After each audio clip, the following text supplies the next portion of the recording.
Let's get it, 580 Sports Talk, coming to you on a Thursday afternoon.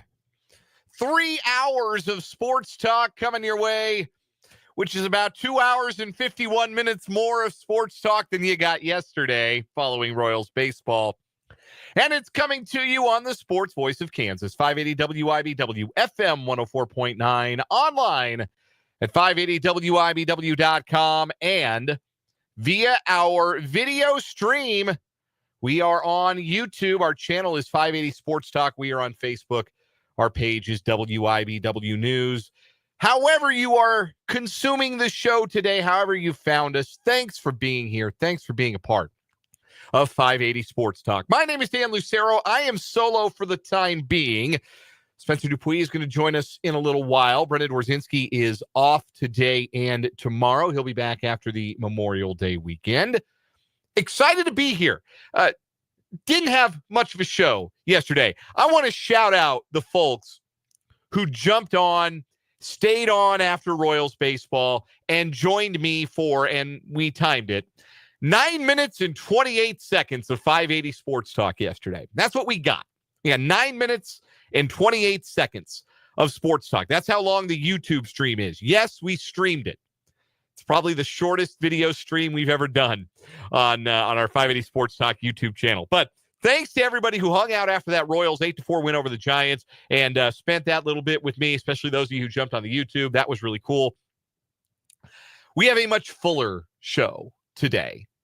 There's no Royals baseball tonight. Day off in the Twin Cities for the boys in blue before they start a 3-game series against the Twins tomorrow. We'll preview that in much greater detail on tomorrow's show. But we will have some Royals to talk about today. A couple of things I think worth gnawing on still. Again, we only had 9.5 minutes with each other yesterday to talk about this. But a couple of things from yesterday's game in particular that I thought were worth chewing on a little bit longer. The Royals bullpen, they win a bullpen game yesterday with their bullpen combining to handle the 9 innings in place of what would have been a Cole Reagan start with him on the injured list. And it highlights rather nicely that the Royals bullpen has been outstanding this season. But they are outstanding while not doing one specific thing that is typically a hallmark of outstanding bullpens. So I have questions about that and whether or not the Royals can keep up this level of bullpen performance. And also, is it time to just make Maikel Garcia the leadoff guy? Because we're about 200 at-bats, 200 plate appearances into Maikel's season. Kind of think this is a for real leap and not just a 40, 45-game hot streak. And I think Maikel Garcia is becoming, and maybe he's not going to hit 300 all year, but I think he's becoming a real offensive weapon, a breakthrough offensive performer. It's time to get him some more bats. And maybe it's time for them to come a little higher in the order than he's been. We'll talk about that in a little bit. So some Royals thoughts on the show today. Also, a lot happening in the world of college basketball here in the state of Kansas with both the Jayhawks and the Wildcats in the last 24 hours, adding to their coaching staffs. You have probably heard the news by now that Jacque Vaughn, the former Jayhawk point guard, is now a Jayhawk assistant coach. You have probably heard that news. What you may have missed is that Kansas State has made an addition to their coaching staff as well. And I think this is a big, big deal and a big win for Jerome Tang's staff. Matthew Driscoll is the new associate head coach at K-State, previously the head coach at North Florida. And yes, he comes from that same Scott Drew coaching tree that Jerome Tang comes from. So this is the guy that Jerome Tang is known for ages. But I think this is a big deal hire for K-State because I think they have effectively hired their offensive coordinator. We'll talk about that a little bit, as well as the addition that the Kansas State men's basketball roster made yesterday with the portal commitment of Bowling Green's Marcus Johnson. And folks, everybody loves, and I'm not saying this pejoratively, so I want to be clear. And I am sincere when I say that everybody loves this kind of player, this archetype of player. Everybody loves the chubby baller. And Marcus Johnson is as chubby ballers come. That is a big man handling the rock, shooting the rock, splashing down 39% of his threes. He is instantly going to be a fan favorite because you will look at him and think that body type should not be doing those things. But he does those things pretty well. I think it's a quality addition.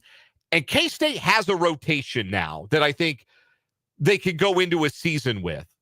But are they one piece away? And is that piece available to them? We'll talk about that as well. And we'll get thoughts from Tim Fitzgerald at GoPowerCat.com. He will join us today for a Thursday edition of the Wildcat Wrap-up. Fitz, of course, typically joins us Wednesday, but got preempted, gracious enough to take some time out of his Thursday on a news-breaking day in Manhattan to join us, and we'll get his thoughts on those additions to K-State men's basketball, a loss for the Batcats in the Big 12 tournament last night, and much, much more with Fitz. He'll join us at the bottom of the 4 o'clock hour. He's one of two guests today. Rick Peterson will join us at the bottom of this hour. Pistol coming in for the local sports spotlight. Get some thoughts from Rick Peterson on the latest high school sports news in the county, including a huge upset in 4A baseball in the regional round yesterday. Undefeated Hayden going home early. That was stunning. We'll talk about that with Pistol, as well as some of the teams who are playing on and continuing their seasons as we come down the home stretch of the high school sports season for 2025-26.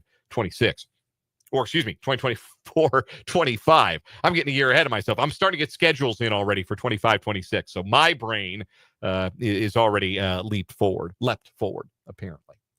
Also on the show today, a story that is too funny not to talk about. There is a gentleman who is suing a Major League Baseball team because he got hit with a foul ball at a game and suffered apparently a pretty serious injury.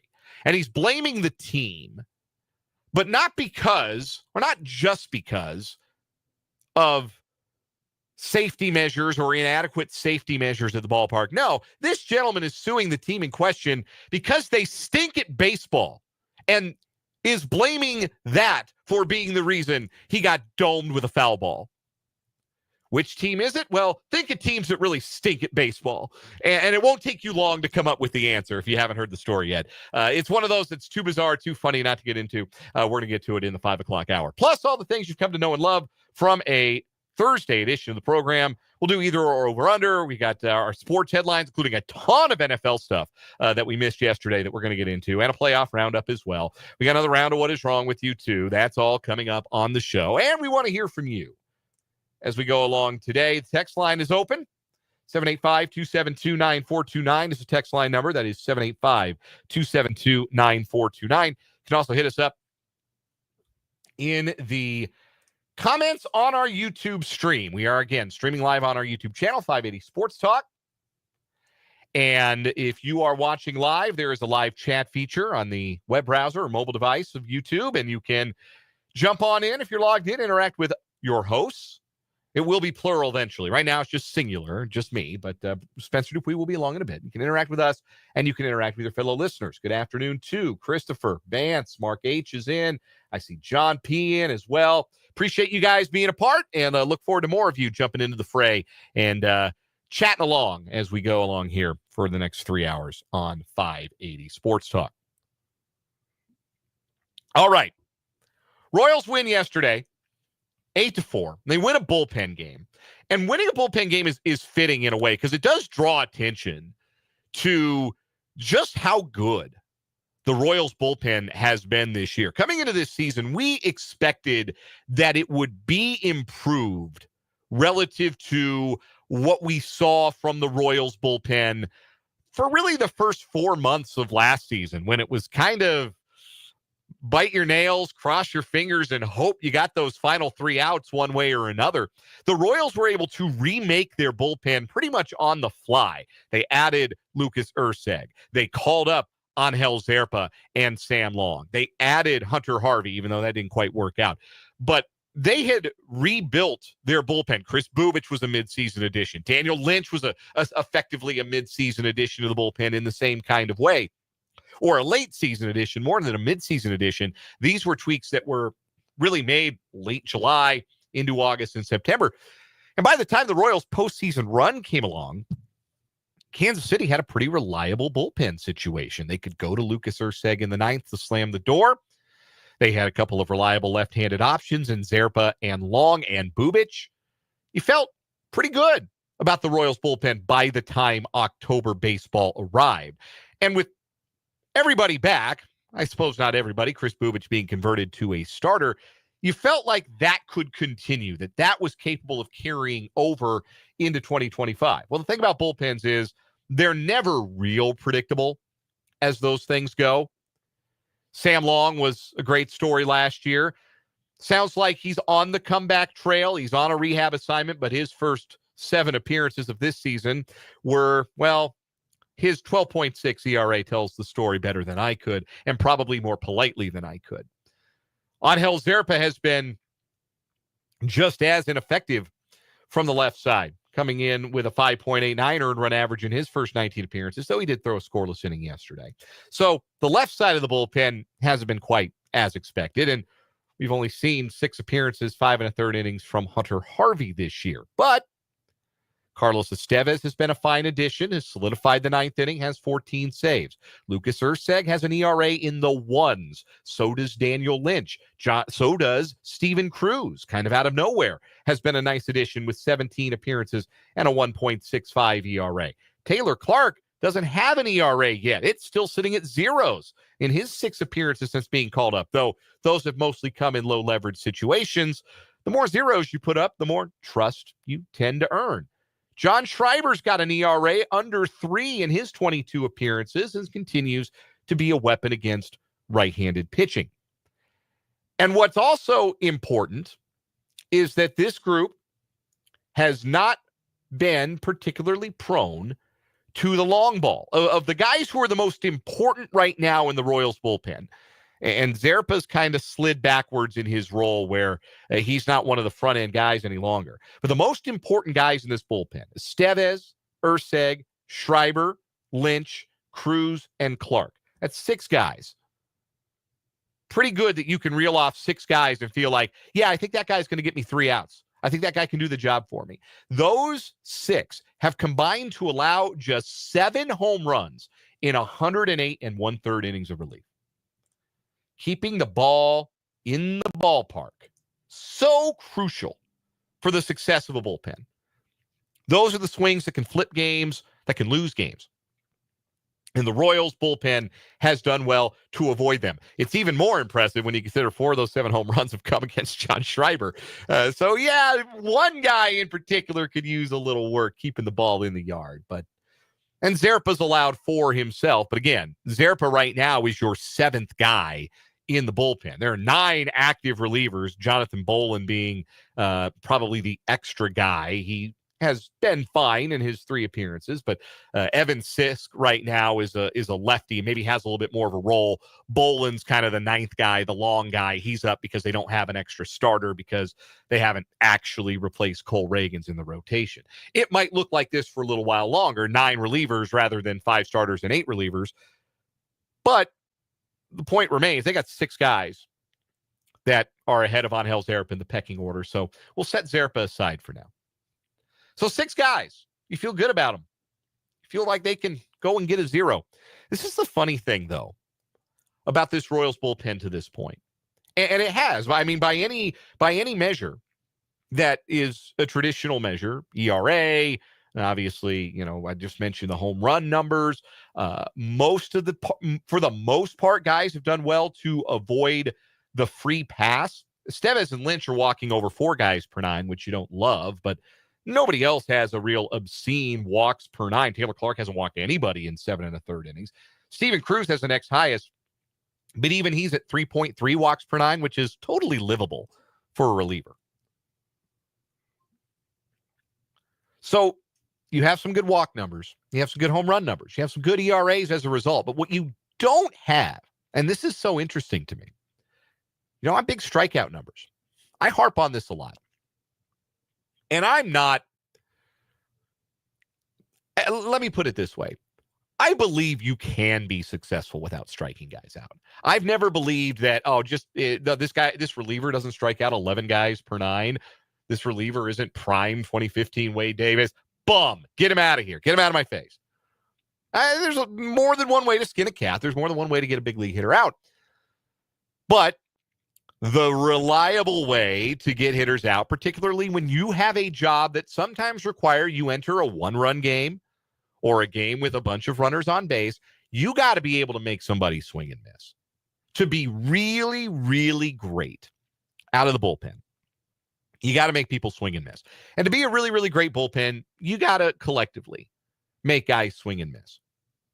And a strikeout per inning, or 9 per 9, is sort of like, I don't want to say it's the bare minimum. That's not quite right. But to feel like you're a bat misser of the highest order, you got to be there. You got to be striking out a batter per inning to be considered like a top-end bat misser. And most, if not all, relief pitchers in Major League Baseball are going to hit that benchmark.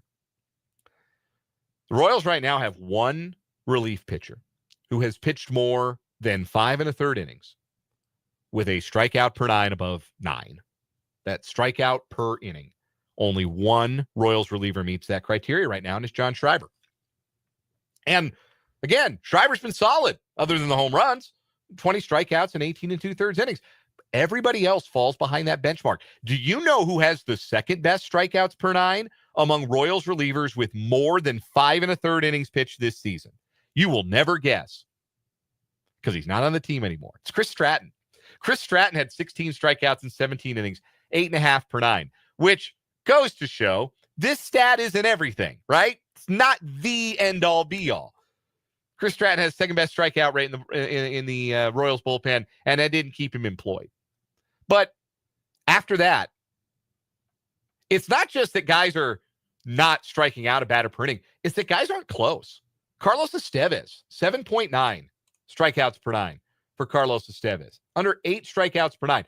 That continues a bit of a worrisome trend for Carlos, who struck out 11 guys per 9 in 2023 when he was an all-star closer for the Angels. Last year, that number dipped to 8.2. This year so far, it's down to 7.9. But the career number is at 9.5, essentially. So Estevez is off his career pace. Lucas Erceg, unbelievable stuff. His stuff hasn't gotten worse. Struck out 10.5 batters per 9 last year. 11.2 batters per 9 in his 25 innings as a Royal. This year, 6.5.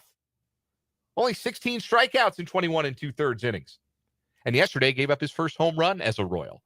138 1/3 big league innings. He's given up 5 home runs. That dog will hunt. That's why he's going to be great. Like some of these guys, I don't want to say I'm worried, but the strikeout numbers are strangely low. Steven Cruz throws 100 miles an hour. He's striking out 6 guys per 9. Taylor Clark, 5 per 9. Daniel Lynch, I mentioned his strikeout numbers. They ticked up a little bit because he struck out 2 in an inning and 2/3. He's still under 5 strikeouts per 9. Could this be small sample size noise? Yes, it could. This could be the kind of thing that repairs itself as we go along this year. This could be a number that skyrockets up for some guys. Like Lucas Erceg, go out, strike out the side his next time up. Wouldn't surprise me. He's still got the stuff. It could tick up. It's a long season. But it is interesting that the Royals are so successful out of the bullpen right now without anybody striking guys out at a truly elite level. Like Erceg last year, over 11 strikeouts per 9 as a Royal. That's why he was so awesome. Big part of why. Now, you can go and do the digging on Baseball Savant like we like to do around here, and you can still see, even with lower strikeout rates, you see a lot of red numbers, which are good, in some important categories, predictive categories. Baseball Savant still thinks Lucas Erceg is good this year and is pitching to an ERA you would expect of him, even with the lower strikeout rate. They're enthusiastic. The Baseball Savant numbers are enthusiastic about Steven Cruz, even though he's not striking out a bunch of guys. A little more bearish on Estevez, a little more bearish on Schreiber, but still, like, there are some good things happening here. And there's no reason they can't continue to happen, especially because most of these guys are striking out hitters below an established career level. If those numbers start to get back towards established levels, there might be a higher level for this bullpen to get to, which is an exciting thought. Unless all of a sudden Lucas Erceg is a below average strikeout guy out of the bullpen, which I don't think he is. So I guess my point in all that is to say it's really interesting to see that this Royals bullpen has been really good despite not striking a bunch of guys out. It's the Democratic approach, right? Like you know what I mean by that if you've seen Bull Durham. Ground balls are more democratic. Strikeouts are fascist. You remember, I don't think that's exactly the line, but that's the gist of it, right? You remember from Bull Durham. So, yeah, maybe spreading the wealth around, the more democratic approach to getting guys out, keeping everybody involved, keeping fielders on your toes. And look, the lack of walks and the lack of home runs allowed are going to give this bullpen a chance to succeed, even if these strikeout numbers stay where they are. But you can choose to look at this and say, man, if the numbers start to tick up in a direction you would expect, given the career norms for these guys, this bullpen could get even better. And it's been really, really good to start this season. You know who else has been really, really good to start this season? Maikel Garcia. I'm not telling you anything you don't already know. Maikel's up to 315 in the batting average category. Has the best on-base percentage on the team, 377. And the second best slugging percentage, 483 on the team. His batting line and Bobby Witt Jr.'s batting line have a lot of similarities. Maikel Garcia has walked as many times as Bobby Witt Jr. and struck out less than the Royals all-everything shortstop. We're 200 plate appearances exactly into Maikel Garcia's age 25 season.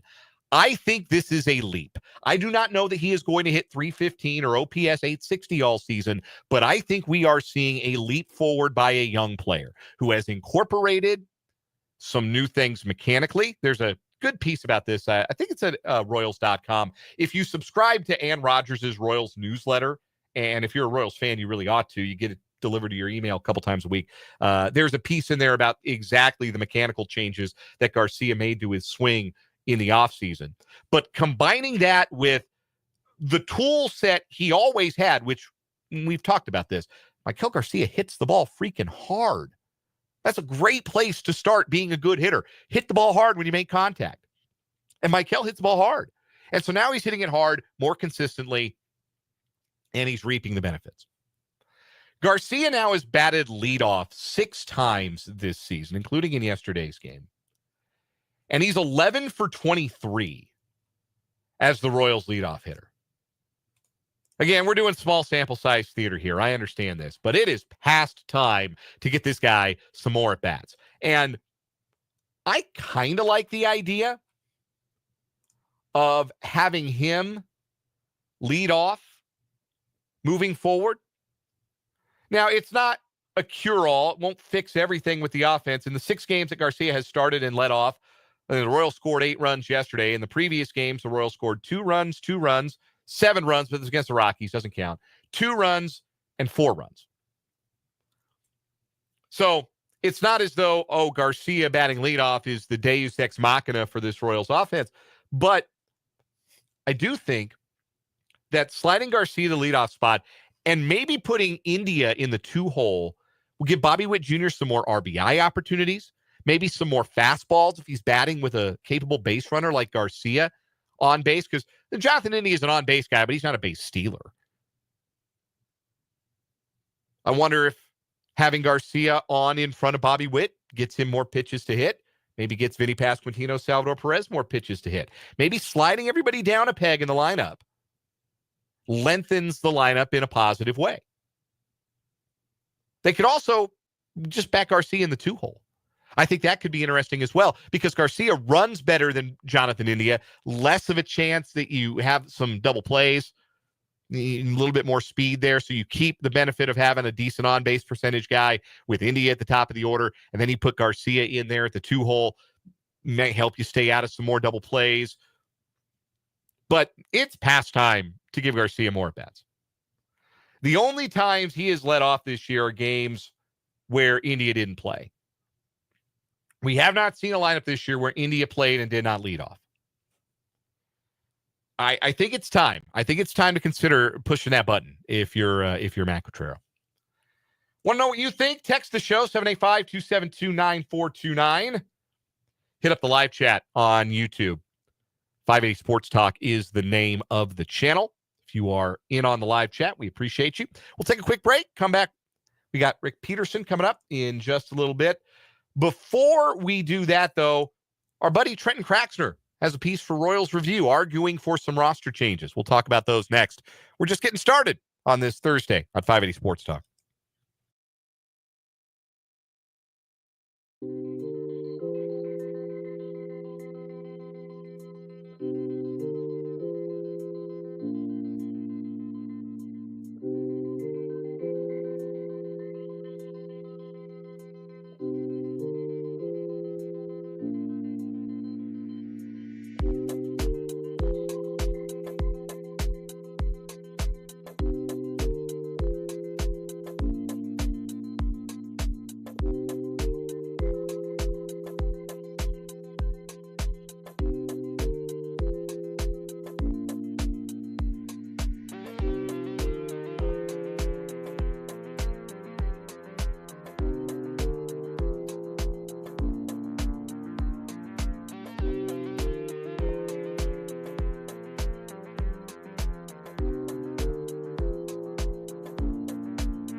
.334 on 580 Sports Talk.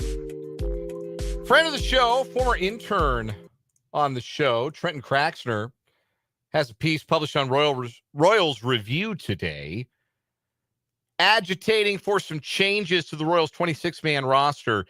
3 hitters, he points out, having a good time of it down at AAA Omaha, deserving of a big league look. For one of it would be a second big, or a third, I suppose, big league look. While there are some obvious roster spots that could be improved upon right now for the boys in blue. Hunter Renfroe is 18 for 99 this year. 6 extra base hits. They're all doubles. He's batting 182. His OPS is 483. He's not a good defender. He can only play right field. It'd be one thing if he were crushing left-handed pitching. He's not. He's not crushing anything. He doesn't have a home run. He's 35 years old. I'm sorry, 33 years old.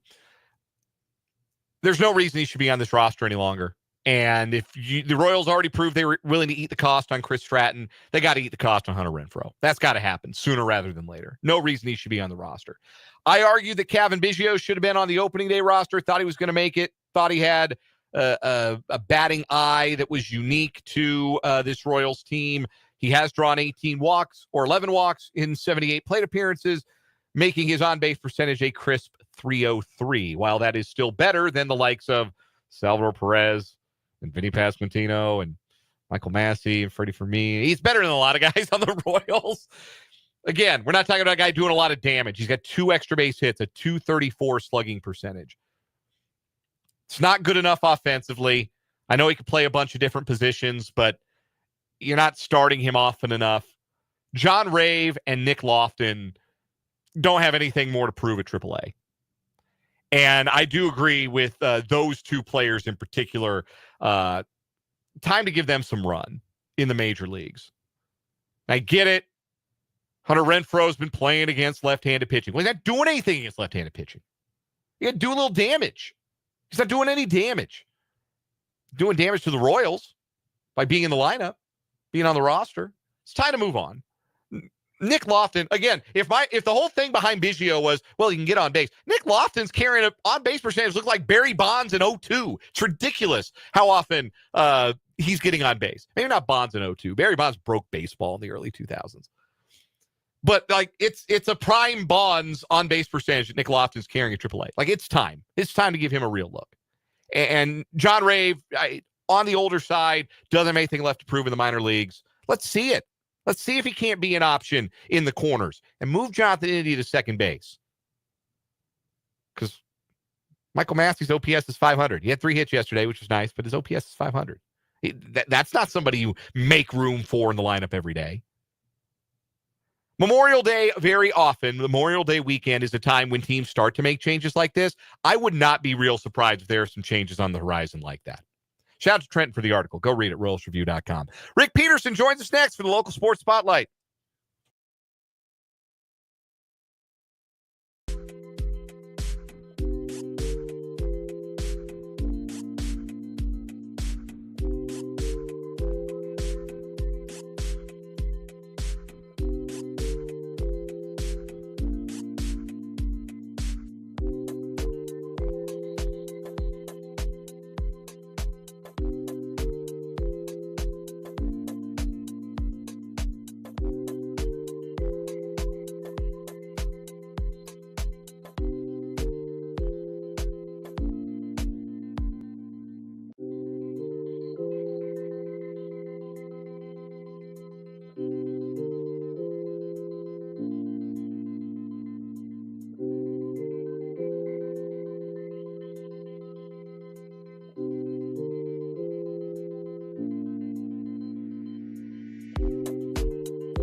We are joined on the Fleming Place Wine and Spirits hotline by the great Rick Peterson of TopSports.news. This is the local sports spotlight on 580 Sports Talk. Pistol covers all things Shawnee County High School athletics and Washburn University athletics for TopSports.news. It joins us every Thursday at this time on the show. And Pistol, we were just talking before you went on the air. It's a busy time with postseason sports going on. Give me an idea where you're going to be tonight, what you'll be taking in and covering for TopSports.news tonight. Well, tonight I'll be doing Washburn Rural Soccer at 6 o'clock. We have one of our great reporters, Todd Fertig, who's currently out at covering Washburn Rural Softball. I fully expect them to punch their ticket to 6A state. And then we got a lot of soccer tonight and a little bit of baseball too. So, yeah, this week and next week are crazy, and then it slows down a little bit. Thank goodness. Yeah, it most certainly does. Speaking of baseball, let's start there.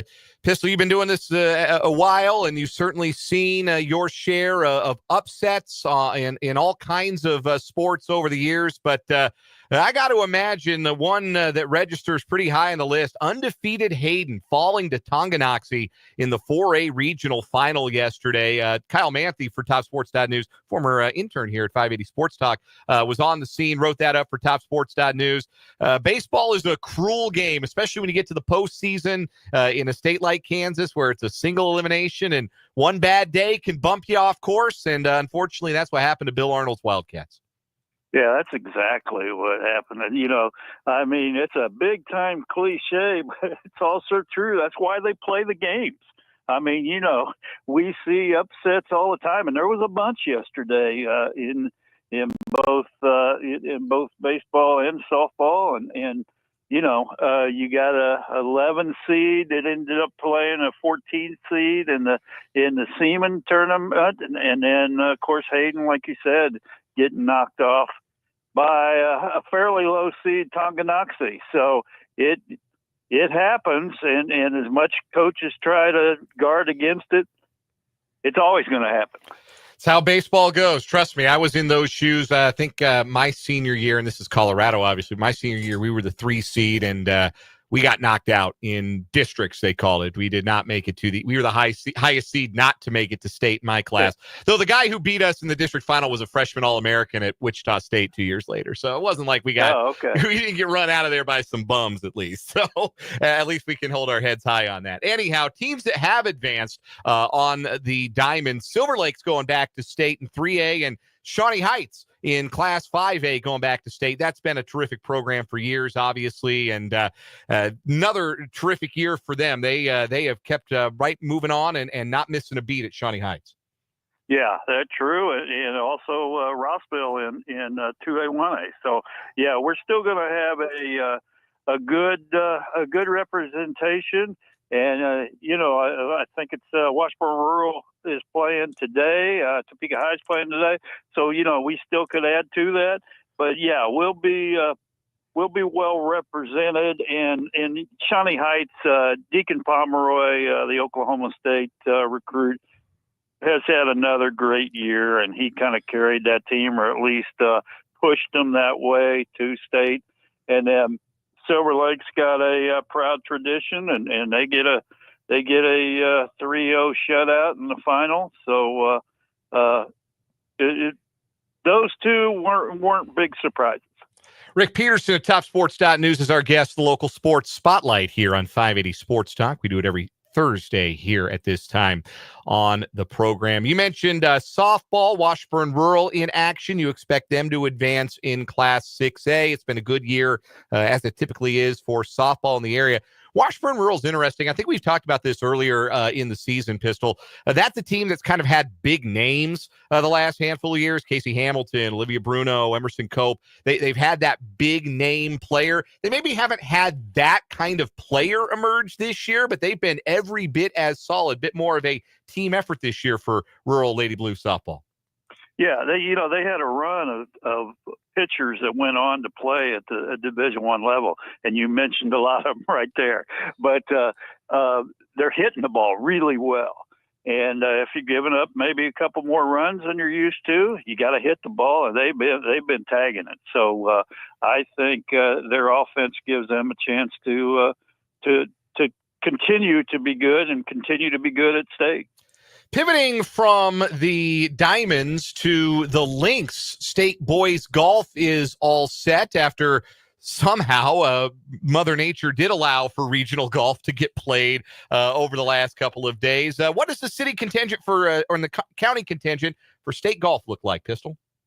Well, Washburn Rural is always good, and they were in a really tough regional, but they're getting out with the third place finish, and I expect them to be as competitive as they always are. Hayden was a solid second at Wamego, losing only to Wamego on Wamego's home course, and I think they can win. I think they can win 4A, and then. Care Paravel won a 2A regional and by quite a bit, 8 strokes, I believe, and they could be a contender. Like always, the county's going to be well represented, and it's a little bit of a strange year because we're actually playing some sports after Memorial Day. But I think they're playing on Tuesday and Wednesday this year, which is kind of weird, but they'll get it done. We've also got state girls swimming and diving set. I believe that is beginning today. What about the city contingent for those events? I know Washburn Rural and Seaman sending some very strong swimmers to girls state. Yeah, and start with that. Audrey Apin of Rural, Jim Miranda of Rural, Jocelyn Grace of Seaman. That's where you start, and we got some good divers too that I think will make the final. That's kind of what's starting today is the diving preliminaries and semis, and then we don't have that Cadence Jeffries or going back ways. The Stan and Sudars and some of those that are going to win state titles. But we got several medal possibilities. Rick Peterson is our guest. This is the local sports spotlight on 580 Sports Talk, our look at Shawnee County High School athletics and Washburn University athletics that we do every Thursday here on 580 Sports Talk. Some big news from the high school basketball scene earlier this week, Pistol, is Highland Park head coach Michael Williams stepped aside after 7 seasons, resigning from his post. I know that he had some personal reasons behind doing so, and it's not the end of his coaching career by any means. But in talking to Michael, was this something that was surprising to you? Do you have any inkling this was coming, or was this a little bit out of the blue? I had an inkling it was coming simply because, Mikey Williams was a senior. He's going to Barton County. It would just kill Mike not to be able to go watch his son play. And I think that was a big reason. His daughter, Micah, is a very good soccer player, and he's always kind of chasing her around, trying to watch her play soccer. And he just wants to be a little, kind of like Bloomquist a year ago. He just kind of needs to be a little more of a dad and kind of, watch his kids play. And he will be, I have no doubt, he will be back. It is remarkable when you look back at his 7-year run at Highland Park. Obviously, there were the state tournament appearances. There were the 3 straight trips to the state semifinals these last 3 years, a 71-4 mark over the last 3 seasons, with 3 of the 4 losses coming to the eventual state champions at the state tournament, 2 third-place finishes, and a runner-up. But to remember that it started with a 3-18 season in year 1 at Highland Park speaks a lot to what he was able to accomplish and what he was able to restore to such a proud program with great basketball tradition. Yeah, most definitely. And he had a great run, which I tried to kind of point out a little bit when I broke the story. But he, like all competitors, and he's one of the biggest competitors I've covered, the one that sticks in his mind, of course, is the losses at state. So I think that's another reason why he'll come back to coaching, because that's still the one thing that's kind of eluded him, and he really wants that state title. What can we expect Highland Park to do to fill that vacancy? Is that one that they could maybe fill from Coach Williams' staff, or will they do a more widely based search? What have you heard? Well, I know they got to do it quick, and that's the biggest thing. Whether they stay in house or and I'm sure they'll open it up and see who they get from the outside.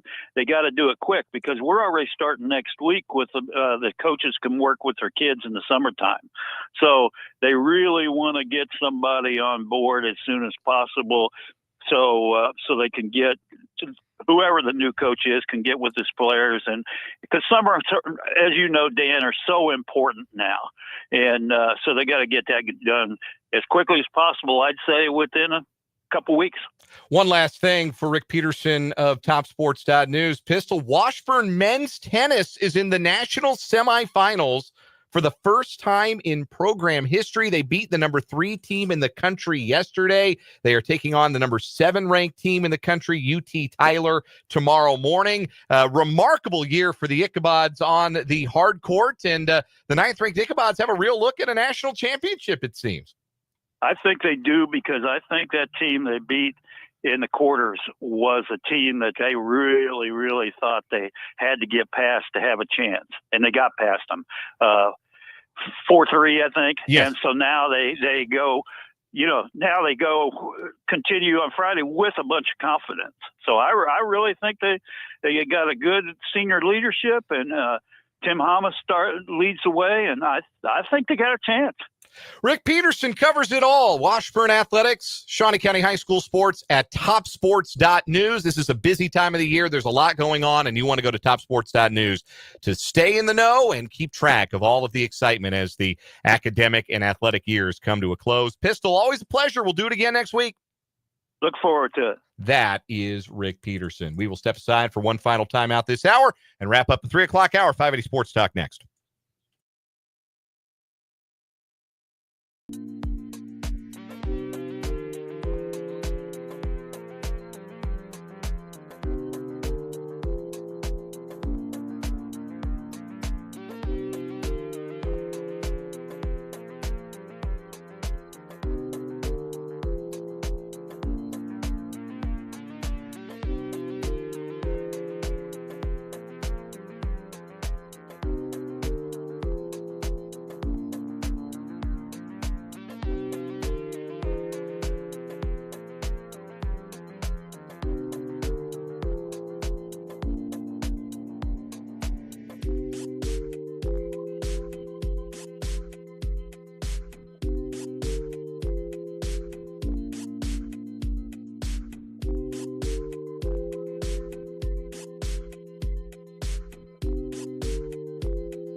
.356 on 580 Sports Talk. Our thanks again to Rick Peterson of TopSports.news for joining us for the local sports spotlight. Fun time of year. Exciting time of year. State meets, state tournaments, champions being crowned. Right around graduation, prom's already in the books. It's a great time of year. And, of course, Pistol and his staff will have all the high school sports coverage you could possibly need over at TopSports.news. Coming up in the 4 o'clock hour, Rick Peterson already joined us. Tim Fitzgerald's going to join us at the bottom of the 4 o'clock hour. Yeah, Pistol, we're doing 2 segments, man. Stand by your phone. No, Tim Fitzgerald's going to join us at the bottom of the 4 o'clock hour. Usually we do the Wildcat Wrap-up, talk all things K-State with Fitz on Wednesdays, but since we were preempted yesterday, we're going to do it today. We've got plenty to talk about with Fitz. We're going to cover some of it in the 4 o'clock hour. Big addition to the K-State men's basketball coaching staff and to their roster, with more to come, perhaps. Plus, in that spirit, we'll also cover Kansas making an addition to their coaching staff, with Jacque Vaughn coming back to Lawrence to join Bill Self's staff. Does KU finally have a coach in waiting? I think they might. Gonna toy with that theory a little bit in this next hour of the show. Plus, we'll have What Is Wrong With You coming up too, and your text 785-272-9429. Your comments on the YouTube. We'll give away a couple tickets to the Flint Hills PRCA Rodeo next hour as well. So be listening for your cue to call. That's all next on 580 Sports Talk.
Well, let's get it. Hour number 2 of 580 Sports Talk on this Thursday afternoon. Welcome in if you're just joining us. If you've been rocking with us, thanks for hanging out on this Thursday here on the Sports Voice of Kansas, 580 WIBW, FM 104.9, online at 580WIBW.com. And for those watching live on our stream, we are on YouTube, 580 Sports Talk's the name of the channel. Go check it out. If you've never done it before, go check it out. Go watch the show instead of listening to it. If you've never done it before, go fire up that YouTube app on your phone or your tablet, or click over to youtube.com. Find our show, 580 Sports Talk. Subscribe to the channel. That's very important. And watch the show. Hang out with us in video form. Watch us move and say words for a little while over on the YouTube. Jump in the live chat. We appreciate everybody who does so on YouTube. You can also watch us on Facebook at WIBW News. It's not the royal we/us any longer. Spencer Dupuis has joined the show. Hi, Spencer. Hello. Yeah, you took your mic hot. I thought you were going to say something. I thought you were going to say hi. I did, and then I turned it off, and then I did. And, I was trying to say something. So I just looked at the weather and realized this weekend's about to be terrible. So I was going to say, you can spend part of your long weekend reviewing some of the best stuff on 580 Sports Talk on YouTube. You certainly can. Watch the archive. That'd be a great way to spend a rainy day, which looks like all we're going to get over the Memorial Day weekend. Yeah, I'm a little disappointed. All right. Champagne, first world problems, whatever you want to call them. But try and get the pool open, right? My wife and I've got an above ground pool. I mean, nothing like crazy fancy. We have a pool, and we like to have the pool. We don't like to maintain the pool, which is the worst part. Any pool owner will tell you it's like having a boat, right? People tell you the best day when you buy a boat is buying the boat, and the next best day is when you get rid of the boat. Like those are the best the best things about owning a boat: buying the boat and getting rid of the boat. Pools are kind of the same thing, right? Like the best day is you get the pool, and then the best day is when you don't have to worry about the pool anymore for whatever reason. So, but we're trying to get the pool open, which means we got to get, a fall and winter's worth of leaves and water off the tarp. Yeah. And number one, that smells like death. I can't even tell you how bad it smells doing the leaves. But number two, all these wet leaves we're trying to get off. And now we're trying to rush the job because, well, looks like it's going to rain. So it's a bit of a rush job. That's what I was doing this afternoon. Some people take a lunch break. You know what I went and did? Scoop leaves. Throw them off the deck. I'm already getting swole from carrying my large son around, and I feel like this is going to help too. But maybe I'm a little sore.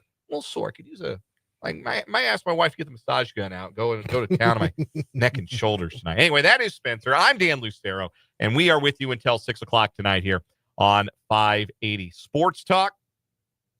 Really appreciate, again, those of you who are along. We're going to show our appreciation, give away some Flint Hills PRCA rodeo tickets for May 30th. We'll do that later on in the show. Be listening for your cue to call. You can, as we mentioned, interact in the live chat on YouTube. You can also text us 785-272-9429. Tim Fitzgerald's going to join us bottom of this hour for a day late but not dollar short version of the Wildcat Wrap-up. It's a good thing Fitz can join us too, because we've got plenty to talk about from the world of K-State athletics. We've also got a ton of sports headlines. All the NFL news broke yesterday. We didn't really have a show to talk about it. So Spencer and I are going to throw that around in the sports headlines. I would say almost all the news you could think of broke yesterday. Yeah, there's a lot that went on. We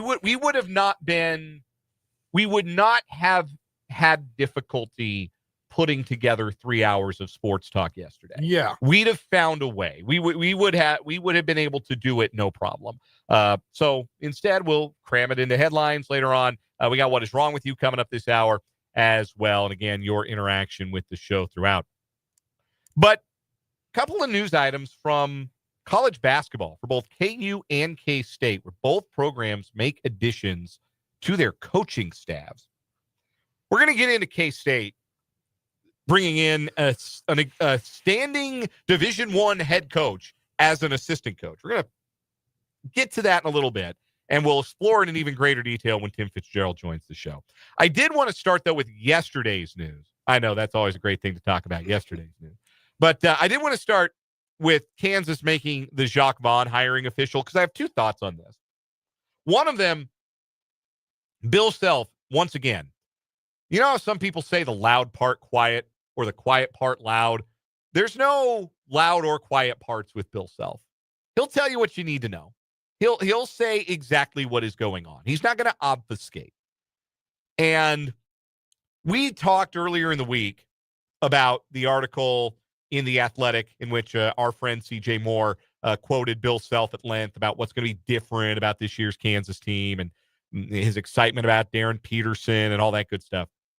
But Bill Self also on the record to The Athletic talking about bringing Jacque Vaughn, who has been an NBA head coach on 3 separate occasions. It's a little weird. He was like the Grover Cleveland of the Brooklyn Nets head coaching position because he was the interim after they fired Kenny Atkinson, and then he stayed on as an assistant when they hired Steve Nash, and then he was the interim after they fired Steve Nash, and then became the full-time guy, and that was after he had been the head coach previously of the Orlando Magic.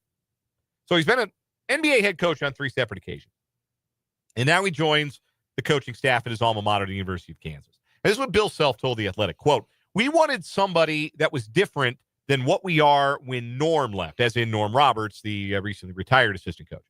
And Chase Buford obviously has an NBA background, coaching for 3 franchises and winning the NDL twice in Australia. But I thought we could do more from an NBA standpoint. And who better than a KU alum that's a beloved player here, won a world championship with the Spurs, and oh yes, been an assistant to Coach Popovich and an NBA 3-time head coach. So yeah, we're fired up about Jacque. He wants to be here. He's excited about it. We think he helps us day one in all areas, not just on the floor. Bill Self, once again, the 2 points I want to make. Number one, saying out loud, I thought we could do more from an NBA standpoint. The understanding now that NBA ties for your coaching staff or your basketball staff are so helpful in the NIL era because players are now dealing with different pressures and different responsibilities and different, let's call them privileges, of the NIL era. And these were not previously privileges enjoyed by what we consider to be amateurs, student athletes. But the paychecks NBA players got, substantially bigger, but still, that's part of the responsibility of a professional.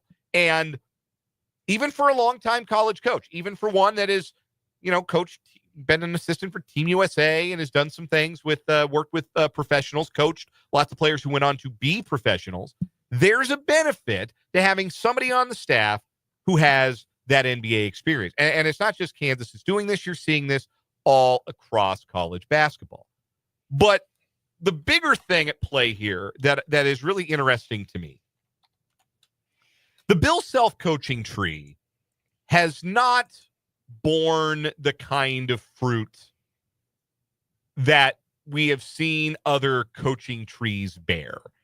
Like Norm Roberts did go be a head coach for a while at St. John's, but not to any great distinction.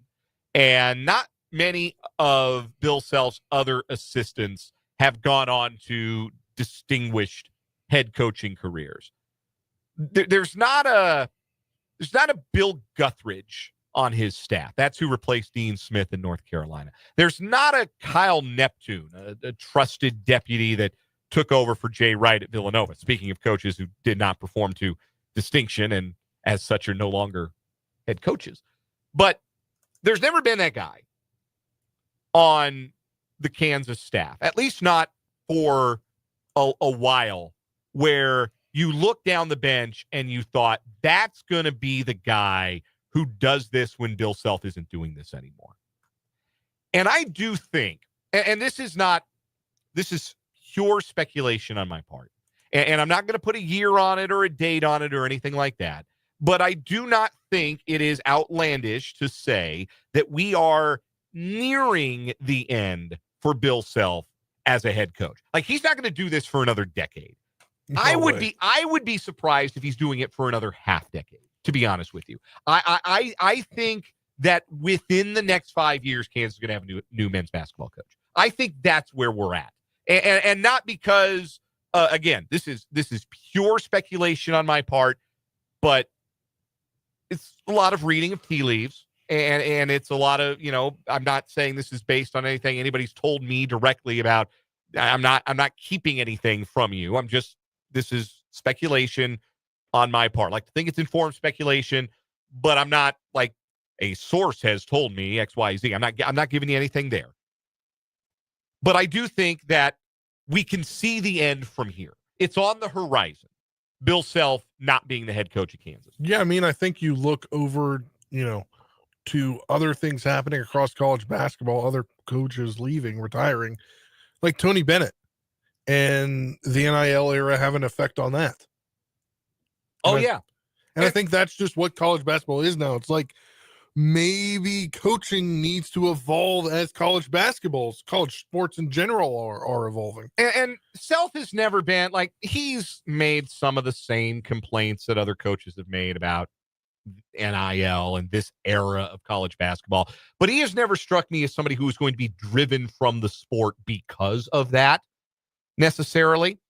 But the landscape does change, and Bill Self's not a young man anymore. Like, he's been doing this for a really long time. So I think you can see the end for Bill Self from here. I'm not saying it's a year, 2 years, 3 years, I'm not putting a date on it. I'm saying you can see it from your windshield. Like when you're driving to Denver, you can see the mountains when you get to like Lyman.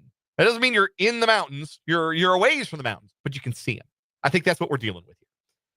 I think Jacque Vaughn is the coach in waiting. I think that they may not put that title on him. That's a lot to put on him, and then it will give rise to speculation if that was the kind of thing that was officially put on there. But when you talk about coaches with NBA ties coming to the college game, they're not coming to be assistants. They're coming to be head coaches. Luke Laux at Florida State, the head coach. At BYU came to be the head coach. Alex Jensen, the new head coach at Utah, from the NBA to Utah to be a head coach. None of those guys were NBA head coaches. Jacque Vaughn was an NBA head coach 3 times. To set that aside to go back to the college level, I have to believe that there is an understanding that Jacque Vaughn's going to be the head coach at Kansas one of these days. Like, I just, again, all I'm doing is speculating here, but I really believe that. I believe that the table has been set for Bill Self to have his successor on staff in a way that I don't think we've ever been able to look at his staff and say, hey, that might be a guy who could be the head coach long-term. Maybe that's the better way to put it. Not like directly Jacque Vaughn is the head coach in waiting, but maybe I'll obfuscate a little bit and say that this is the first guy that's been on Bill Self's staff at Kansas where you have said that would be the in-house choice to succeed Bill Self. I don't think there had ever been an in-house choice. I think that if Bill Self had walked away 3 years ago, 5 years ago, 7 years ago, I think they would have hired from outside the program. I think if he walks away a year, 2, 3, 4 years from now, they may have his successor on the payroll already. That's how I'll put it. K-State also added to their coaching staff today. Matthew Driscoll is the new associate head coach of Kansas State men's basketball. And Matthew Driscoll had been the head coach at North. He's the winningest coach in that school's history. He's the winningest coach in the history of the Atlantic Sun Conference. He won the league 3 times in 16 years, went to an NCAA tournament, might have gone to another, but never got to find out in 2020. They won the league that year, but of course, we all remember what happened in March of 2020. Prior to being the head coach at North Florida, he was an assistant coach at Baylor from 2003 to 2009. So that's how long he's known Jerome Tang. About a week and a half ago, Tang hired his son, Chase, to be K-State's director of video and analytics. And at the time, you thought, okay, obviously there's the Baylor connection here. This seems to make a lot of sense. I don't think it was such an obvious A to B line to draw that Chase's dad was going to come with him was part of the package deal, but that ended up being what we get here. And yeah, I mean, I think you have to maybe, obviously hindsight being 2020, he resigned his position as assistant coach under his father to take the job with Jerome Tang. So hindsight, maybe he could have thought there would be a connection there. And now there is, and both Driscolls will be on the staff, and Matthew Driscoll is going to be the associate head coach. By the way, this fun little bit of internet ephemera here, but maybe you don't think you've ever seen Matthew Driscoll before, but there's a famous GIF out there from an NCAA tournament game. I think it's an NCAA tournament game. It might have been from a conference tournament game where the players are dispersing and you have a coach standing in the locker room and he's screaming, "Let's go!" Really, really loud and for a long time. That's Matthew Driscoll. That's him. He's the let's go coach. That's him. Anyway, so maybe you've seen that GIF. Maybe you saw that video float around. It went viral. That's Matthew Driscoll. Anyhow, here's what else Matthew Driscoll. Here's what I just you've seen it, right? You know know what it is, right? I thought I knew it, but then now that I see it, I definitely know. Yeah. So that's Matthew Driscoll. Here's what else Matthew Driscoll is. Matthew Driscoll, and this is mentioned in the press release that K-State put out today. Matthew Driscoll can coach offense. This is the quote from Jerome Tang. At North Florida, this is from the press release from Jerome Tang. At North Florida, he not only became the winningest coach in ASUN history, but also built one of the most dynamic and efficient offenses in the country, consistently ranking among national leaders in three-point shooting and scoring. There's a measurement. Ken Palm measures tempo, how fast you play, how many possessions are in a game, how quickly you get shots up. Kansas State was a plodding basketball team last year. They were 204th in the country in tempo. For reference's sake, there are 364 NCAA basketball teams. K-State was 204th in tempo. North Florida was 10th. 10th. Not 10th in the ASUN, not 10th among mid-majors. 10th. They played the 10th highest tempo of any team in the nation. We talked about Kansas State's coaching staff, Brendan more critically than me, over the course of the last Kansas State basketball season. When it didn't work for K-State, which was more often than not, which is why they didn't go to the NCAA tournament last year, it was so hard to watch K-State play offensive basketball. Just a lot of possessions that were roads to nowhere. It was so dependent on the level of point guard play you got on a given day, or did you make your threes? And if the threes weren't falling at a high clip, if Doug McDaniel wasn't engaged enough to play at a high level, K-State's offense was toilet water. It was terrible.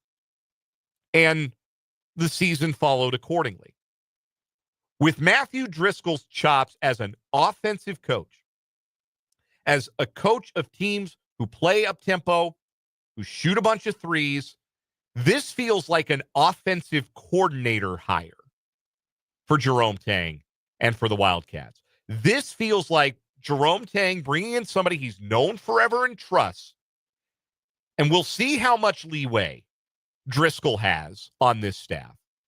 But you don't leave a head coaching gig to go be an assistant coach somewhere else.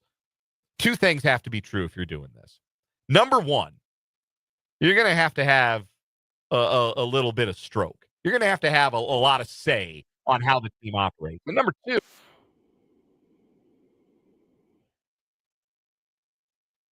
head coach somewhere else. And how do you get to be a head coach somewhere else?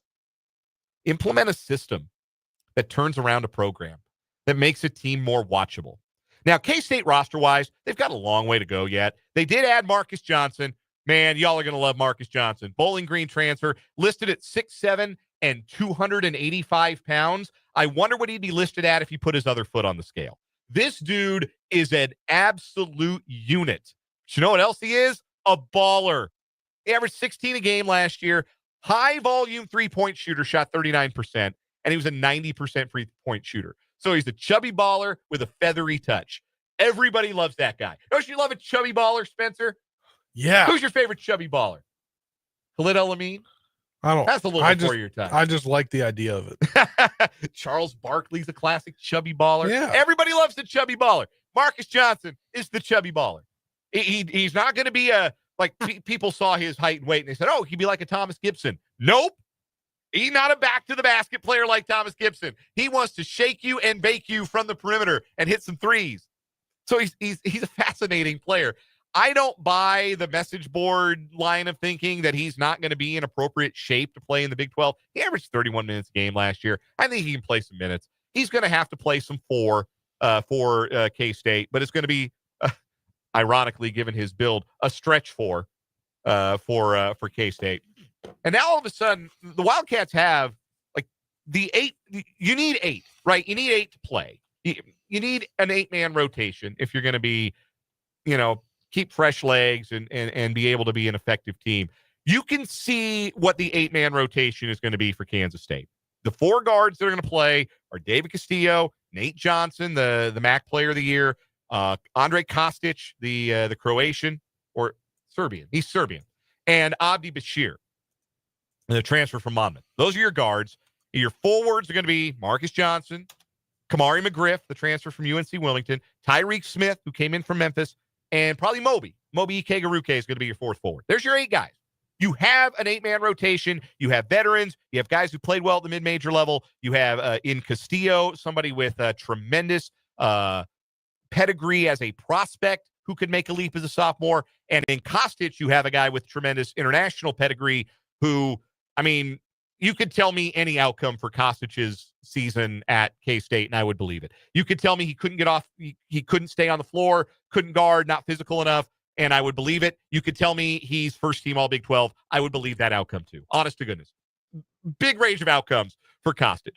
Yeah, and how was it, like a month ago? I think we talked about was it just after the portal window or just around when the portal entering window was closing, right? Mm-hmm. We talked about how people in this area were scared of what K-State, that they weren't going to be able to get any good players.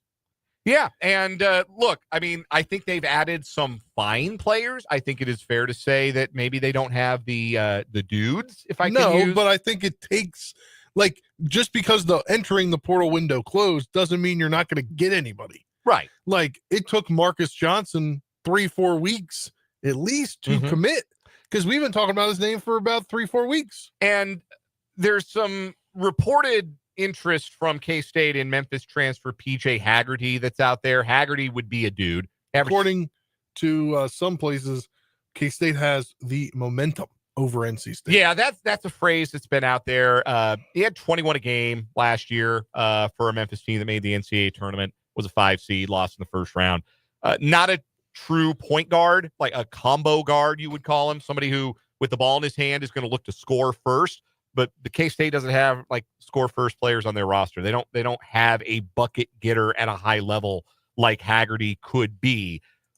A lot of people think it's going to be NC State for Haggerty. Will Wade is their coach, so they're going to make a strong ass offer. They got a lot of strong ass offers out there. I don't know if Haggerty is plan A. I don't know if maybe K-State can slide in. They have not written a big NIL check, at least not big relative to what is a big NIL check these days yet. If there's one to write, Haggerty would be a guy that gets you to 9 playable guys in the Big 12 and would make you feel better about this team being able to reach the NCAA tournament. Now, I think there are ways from that. I think if you squint, you can see that as their ceiling. But now, with the hiring of Matthew Driscoll as the associate head coach, I think it's going to be a different looking K-State team. And I'm really fascinated to see how they're going to play next year. Because I don't think it's going to look like what it's looked like the first 3 seasons under Jerome Tang. And I think regardless of who's out there in the uniforms, that's a good thing. Because you can be bad, and last year K-State wasn't very good, and you could be boring, which there have been a lot of plodding college basketball teams that have won games. If you're bad and boring, you turn off your fan base. And I think part of the reason that K-State's fan base has been so turned off the last couple of years, because they've been not very good and they've been boring. And if they play like North Florida has played the last couple of years, I don't know how good they're going to be, but I know they won't be boring. We'll talk about it with Tim Fitzgerald coming up in just a little bit for the Wildcat Wrap-up. But first, it's What Is Wrong With You next on 580 Sports Talk.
It is that time. What is wrong with you on 580 Sports Talk, brought to you by the homie Mo, Ryan Mo Winkle, State Farm agent, Mo Winkle Insurance and Financial Services. Give him a call, 785-273-1572, because Mo knows. We got two new stories today trying to take down our champion: a dead man, a hog farm, a nun, and a good bottle of bourbon. As you can tell by the title, there was a lot to that story. There's a guy who wanted to have his romantic rival killed and fed to pigs, and thought he had people that were going to help him with that, and thought it would cost him, among other things, a good bottle of bourbon. Turns out, again, this is a rule that you learn if you listen to What Is Wrong With You. People don't want to help you do crimes. I also don't think there's better bottles of bourbon out there than Wild Turkey? Wild Turkey. Not a Wild Turkey guy, huh? No. You could have gone Makers, I guess. A little better. Buffalo Trace. I mean, there's even better, like, I'm sure there's higher end stuff than that. My bourbon drinking days mostly stopped in college, if you can believe that. Bourbon in college? That was my whiskey days. Well, I went to a liberal arts college in the middle of the Midwest. Some people had expensive tastes. Let's just say that. There were some fraternities that had expensive tastes. Two new stories today. I will go first. I have a very simple story from Louisiana today. Nearing the end of the school year, my wife is a teacher. Your girlfriend is a teacher. Yes. This is a very stressful time, the end of the school year. Yes. I was hit with the I'm gonna start cleaning my classroom, so I won't be home till later. Yeah, it's yesterday. So stressful time, tiring time. My wife has fallen asleep at like 8:30 each of the last two nights. Like, it's a stressful time. It's a tiring time. One way to combat that, perhaps, by riding the white horse, doing a little cocaine. But you shouldn't bring it to school. And this teacher did. And a teacher in St. James Parish has been arrested after he allegedly dropped cocaine in the hallway of a school. Around 10:30 a.m. Tuesday, the complainant explained that a small plastic bag with white powder was found in a hallway. The powder later tested positive for cocaine. Video evidence showed a teacher identified as Lee Michael Grenier dropping the baggie. A search of his car reportedly resulted in the discovery of another small baggie of white powder. That was also cocaine. Grenier was arrested and is charged with possession of cocaine. I just watched the final season of The Righteous Gemstones. God bless this cocaine. Give me the gas to get through teaching these kids one more day. All right. That's a very simple story. What do you got today? Yeah, we're going to go to Brooksville, Florida. And if you're going to commit higher scale crime, don't commit a lower scale crime to get the police on you. Generally true. A routine traffic stop turned into a drug bust as deputies discovered 33 grams of fentanyl, various illegal substances hidden in a sedan, leading to the arrest of a 53-year-old Florida man. The Hernando County Sheriff's Office said that on April 12th, deputies conducted a routine patrol. When they spotted a green sedan traveling on Cortez Boulevard, deputies reported that the vehicle had multiple equipment violations, including malfunctioning brake lights and an inoperable tag light, prompting deputies to initiate the stop. According to HCSO, upon contacting the driver and passenger identified as Robert Camacho, the driver admitted that the brake lights weren't working properly. The driver allegedly consented to a search of the vehicle, assuring deputies, quote, should be no drugs in the vehicle. I love that he said, hey, there shouldn't be any drugs in there. And then they found a lot of drugs. A lot of drugs. And he was arrested for that's very funny. You got to make sure you're on your P's and Q's. If you're riding dirty, you can't do it with no working brake lights. Yeah, or a tag light. Like, I feel like some cops will get, like, that'll be the only reason, son, you have a not working tag light. We pulled you over for that. Also this, and this. That's pretty funny. Yeah. I'm going to give that the nod today, but that doesn't beat the Hog Farm guy. I don't think it does. That continues as our winner on 580 Sports Talks. What is wrong with you? Brought to you by State Farm agent Ryan Mo Winkle. Tim Fitzgerald next with the Wildcat Wrap-up.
We are joined on the Fleming Place Wine and Spirits hotline by Tim Fitzgerald of GoPowerCat.com. Follow him on X at Life of Fitz. You can read he and his staff's outstanding stuff at GoPowerCat.com, part of the 24/7 Sports Network. Fitz, Matthew Driscoll, new associate head coach of K-State men's basketball. How big a deal is this? It's interesting. I thought they were complete with the hiring of Coach Peterson last week or 2 weeks ago, but it turns out he's not officially an assistant coach. They announced him that way, but he's kind of an advisor to the coaches, a new position. So bringing in Matthew Driscoll to take your league's place is interesting. To have a head coach step down from a Division I job, albeit a small one at North Florida, to become an associate head coach in the Big 12 is interesting, and I think it's a good move. This will give Jerome Tang an experienced advisor who's been in that seat before. And at the end of the day, I think we can look back and say he just didn't have enough experience on that first coaching staff. Matthew Driscoll's North Florida teams played a radically different kind of basketball than we have seen Kansas State play the last couple of years. K-State was 204th in the country in adjusted tempo last season. North Florida was 10th. And they have been among the three-point shooting and three-point making leaders nationwide the last few seasons. Do we expect that maybe this hire is a sign from Jerome Tang that he needs some new voices and some new creativity, particularly when it comes to how K-State plays on offense? I hope so. I mean, the offense has been dreadful since the departure of Marquise Noel, who pretty much made things work. And I've long said that this team is bad in the half court. They quite often, offensively, they just stand around. And I think picking up the tempo, getting up and down the court, kind of just turning up the volumes could be effective for this team if that's the course they take. Do they have the three-point shooters to be that effective? We'll find out. But I'm hopeful. I like this hire quite a bit. But honestly, I didn't see it coming. It's kind of interesting that first they hired his son as video coordinator, and then they bring in the dad as associate head coach. Tim Fitzgerald of GoPowerCat.com is our guest here on 580 Sports Talk. This is the Wildcat Wrap-up. Matthew Driscoll, not the only addition to K-State men's basketball in the last 24 hours or so. Marcus Johnson commits to K-State to play for Jerome Tang, transfer from Bowling Green, who averaged 16 points a game last season, shot 39% from three on high volume. Fitz, it's funny. It's tempting to look at a guy who's 6'7", 285 and say, oh, yeah, he's going to play with his back to the basket. No, that is not what we're getting at all with Marcus Johnson. What is K-State getting, and how can he fit with the pieces that are in place? I don't know, because he's such a unique player. I mean, he is clearly just a piece. I don't think he's being brought in to start, or let alone star. But I think he's being brought in as a disruptor in terms of he can come in and hit threes. Yeah, he's 6'7", and I don't believe the whatever weight they list him at. And he's got a belly, which, you know, sexy men have one. Everybody loves the chubby baller, Fitz. In the history of basketball, everybody loves the chubby baller. Oh, yeah. And half of his shots last year at Bowling Green, roughly half, were three-pointers. This guy shoots it. He shoots it from funny angles, shoots it falling away from three-point line. He doesn't really score that much inside. My concerns with him are rebounding and defense more than offense, because this kid can shoot the rock, and he's fun to watch. I'll be curious to see how much he can keep up. If K-State's going to go faster on offense, how much can this dude keep up with that pace? Because he's carrying a little extra weight. And will he be carrying that weight as much as he's got now by the time the season tips off? I ran down the list of guys that K-State has. It feels like they've got 8 who can play. 4 guards, Castillo, Kostic, Bashir, and Nate Johnson. They got 4 at forward if Tyreek Smith gets the waiver. Marcus Johnson joins Kamari McGriffin, Moby, Ike Garuke. So there's 8 guys there who can play. Who's the most important of those 8 guys? Who has to be good? If K-State's going to be any kind of good with these 8 guys, if this ends up being all that they get, who is it most important takes a big jump or is really good next season for K-State? I really don't know, brother. I don't see an alpha in this group. I see some pretty good players, some pieces, but they don't have that guy. And I know they're still looking for that. And they're not done overseas, I don't think. I mean, it gets a little more complicated with buying out contracts and all that. I think they've got a couple more on the hook there. But yeah, they've got more work to do bringing in some players and solidifying this roster. We're joined by Tim Fitzgerald of GoPowerCat.com here on the Fleming Place Wine and Spirits Hotline. And Tim, where is K-State, if you know anything about where they potentially are in PJ Haggerty? There's some chatter that K-State, it could be his team. Yeah, it's a great question, and we don't know as of right now. There's a belief he had been leaning heavily towards NC State. There's a belief that maybe his agent leaked out this report about Kansas State. Because let's be honest, Kansas State has paid heavily for players in the past. So it might be an effort to drive up his price, but he's exactly the type of player K-State needs. That alpha that I just mentioned, so maybe they are involved in him. That is definitely something we'll be following up on at GoPowerCat.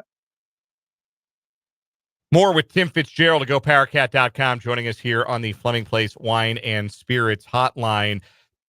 Haggerty would be somebody who would take a check to convince to come to Kansas State, and that's not like a knock on PJ Haggerty's like motivations. It's just he's a guy that is going to take a strong NIL offer. Does K-State have another one of those in the bag? Are they going to be able to, if it's not Haggerty, maybe if it's somebody else, are they still a player when it comes to spending big in NIL at this stage in the offseason in basketball? I don't see how they can be. I mean, they would have had to boosted their NIL budget fairly significantly, which has happened all across the country. So to keep up, K-State would have to do that, but it does seem like funds would be a problem at some point. That is primarily why I think this might be a bluff on the part of the Haggerty network of people. But we'll find out. And like I said, they've got to bring in more guys. So they've got something left in their NIL budget. And boy, it's intriguing if it's true, but NC State feels like they have him wrapped up if he drops out of the NBA draft, which everyone expects he will. Let's move from basketball to football. K-State football added a recruit earlier this week. Oliver Miller, an offensive lineman from my neck of the woods, my area of Colorado where I grew up. He went to Cherry Creek, though. I can't get behind that all the way. They were our big rivals at Grandview. But Oliver Miller joins the class. And K-State at offensive line, they've tried to go young the last couple of years. Haven't quite been able to develop offensive line the way that they would have liked to, it feels like, in recent years. Can Miller be a guy that maybe puts a stop to that trend? Yeah. I think both their commitments are offensive linemen, and I think they're both really good. Anytime you're a high school offensive lineman, in rare cases can you come in and play. You probably have to physically develop and acclimate yourself to the level of play. But our Cole Carmody, who covers football recruiting, looked at the film and said, "This is a different type. These are different types of players. They're a little bit more game ready than what K-State has been getting." And I think we're seeing a change in philosophies in recruiting and coaching between Connor Riley and Brian LePack, the new offensive line coach. And honestly, I like it. He's going for bigger guys that probably are a little bit more advanced and trying to steer out of the developmental portion of the offensive line because that hasn't been developing. The players haven't been developing at the clip they really need. So he's completely remaking that room, and I imagine there'll be more offensive line recruits in this class. K-State's also taken a swing in the class of 26 at a couple of wide receivers that are pretty highly touted, a couple of guys who have 4-star rankings according to 24/7 Sports. K-State hasn't had like that big time playmaker at wide receiver the last couple of years. How much of a priority is that for Matt Wells, for Chris Kleiman, that they get some more playmaking at wide receiver, especially in the league where, you know, last year they kind of got stung by some playmakers at wide receiver. Jalen Tyson comes immediately to mind. How much of a priority is in upgrading the talent level in that room, recruiting at a higher level at wide receiver? They've got to. that has been the weak link on this team. They might have had some good receivers, but as a group, they didn't force the defense to adjust to them. The defense could adjust to Avery Johnson or DJ Giddens, but the receivers, you can let them be. Tight ends, you got to keep track of. With the transfer portal additions, they feel like they're going to be much better next year, but that's next year. And these kids you're talking about are probably going to commit before the season starts. It's a really hard sell to get a receiver to come in based on the history of Kansas State. I think they're going to struggle with that with this class. But if they go out on the field and put up really impressive receiver numbers and have some playmakers, they're going to get more attention. They've done a great recruiting job just getting into the conversation, the final list of some really good receivers. Closing is going to be a lot more difficult, but you can tell this is a position that they're attacking and they're trying to address. One last thing for Tim Fitzgerald to go powercat.com on the Wildcat Wrap-up. Batcats took one on the chin last night in the first round of the Big 12 baseball tournament, losing to Houston 9-2. This impact their NCAA tournament prognostications in any way, or should Cat fans feel pretty good about seeing them in the tournament? Everyone I'm talking to says that they'll be in, as you know, a 3 seed somewhere like they were last year. Personally, I don't think this helped them at all. I'm a little more worried, but I also know less about the baseball selection process than a Cole Carmody on my staff and many other people. This baseball season's been hard to figure out for K-State fans. They go out and, take 2 from West Virginia, and then they lose 2 at Cincinnati and just get their doors blown off at the Big 12 tournament. So it's kind of been hard to understand. But based on last year, they got into the field and they made something happen, and we'll see if they can do that. Tim Fitzgerald and his staff at GoPowerCat.com cover the Cats like no one else. Become a VIP member at 24/7 Sports. Subscribing to good work is always a good idea, and you will always get your money's worth. And in your subscription to GoPowerCat.com 24/7 Sports, Fitz usually joins us Wednesdays for the Wildcat Wrap-up. Gracious enough to take time on his Thursday and join us. Fitz, you're the best. We'll do it again next week. Way to screw up my schedule, man. I don't even know what day of the week it is now. Hey, it feels like a Friday to me, if that's any consolation. Does. Okay. Have a good one, Fitz. That is Tim Fitzgerald. We will step aside for a break. When we come back, we'll wrap up this 4 o'clock hour, 580 Sports Talk.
Wrapping up this 4 o'clock hour, 580 Sports Talk. Thanks again to Tim Fitzgerald of GoPowerCat.com for stopping by for the Wildcat Wrap-up. A lot of headlines to get to in the 5 o'clock hour. It has not been a good day for Kansas basketball on the recruiting trail, particularly the transfer portal recruiting trail. Have some breaking news on that front that we'll get to in sports headlines. We'll talk Big 12 baseball tournament and also all of the NFL news that we didn't get to yesterday because the Royals and Giants insisted on playing a game right in the middle of our show. It was really rude of them, actually. When Rude. you get right down to it, like they could have played at night. Come on, Royals had an off day today. They had plenty of time to fly to Minneapolis today. But the Giants had to fly to D.C. Oh, did they really? Yeah. All right. They got to go now. West Coast to East Coast. I understand it now. Never mind. Oh, man, that's got to be, what is the longest road trip in baseball? Now I'm going to be thinking about it. Probably like Seattle to Tampa.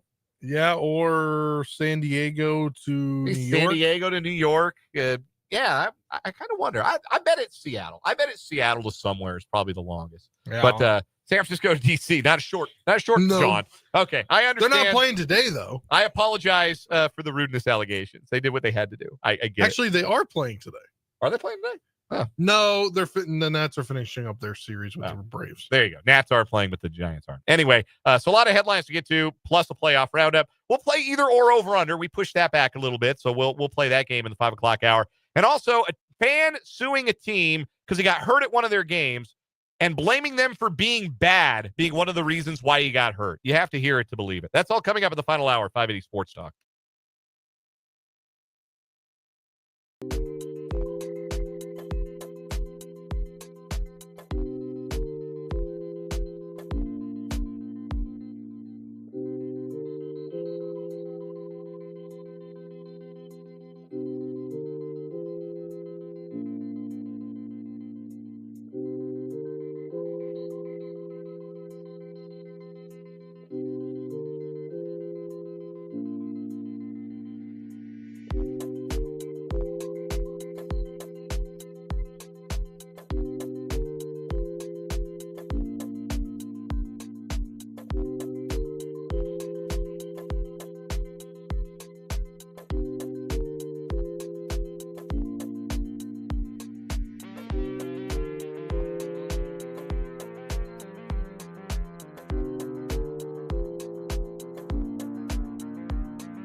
Let's get it. Hour number 3, final hour of this Thursday edition of 580 Sports Talk.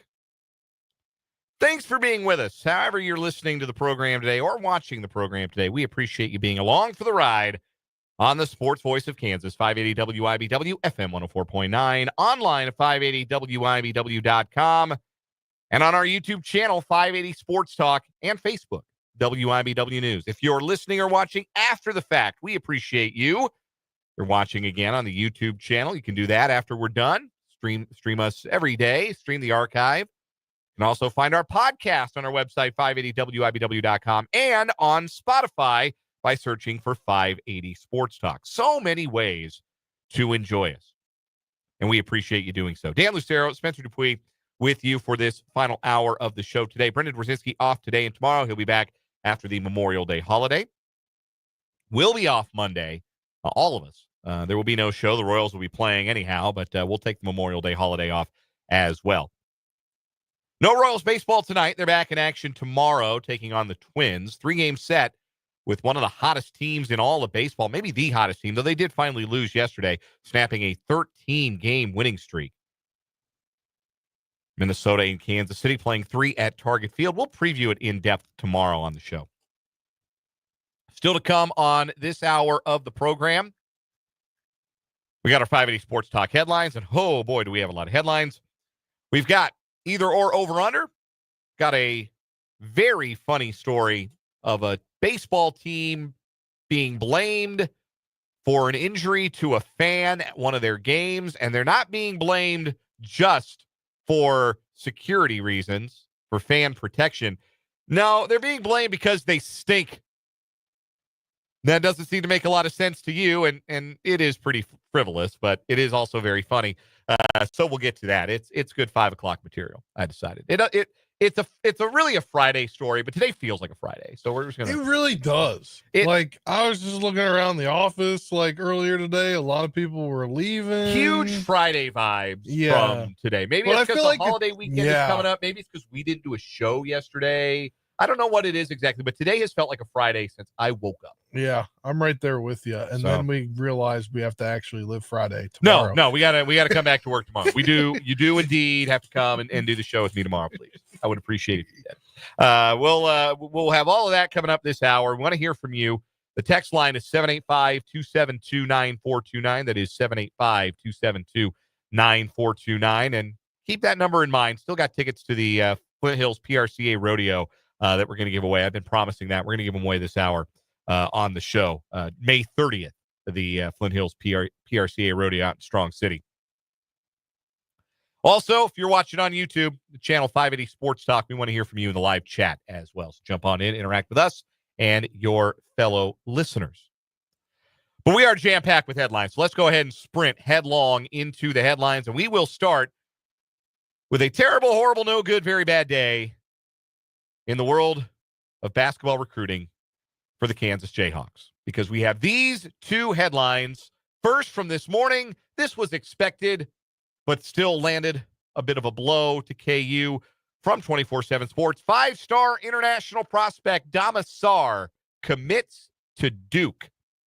We talked to Michael Swain on Tuesday. This recruitment for KU was at the 1-yard line. This was done. That Sarr had the paperwork, which is a little more complicated because he's not a transfer portal recruit. He's coming from international players, part of the FC Barcelona basketball program. That's kind of the funny thing about how international sports works. Like, you got those international basketball teams, and they're all like, they're actual clubs. So like Real Madrid has a basketball team in addition to their world famous soccer team. Barcelona has a basketball team in addition to their world famous soccer team. There are others that are just like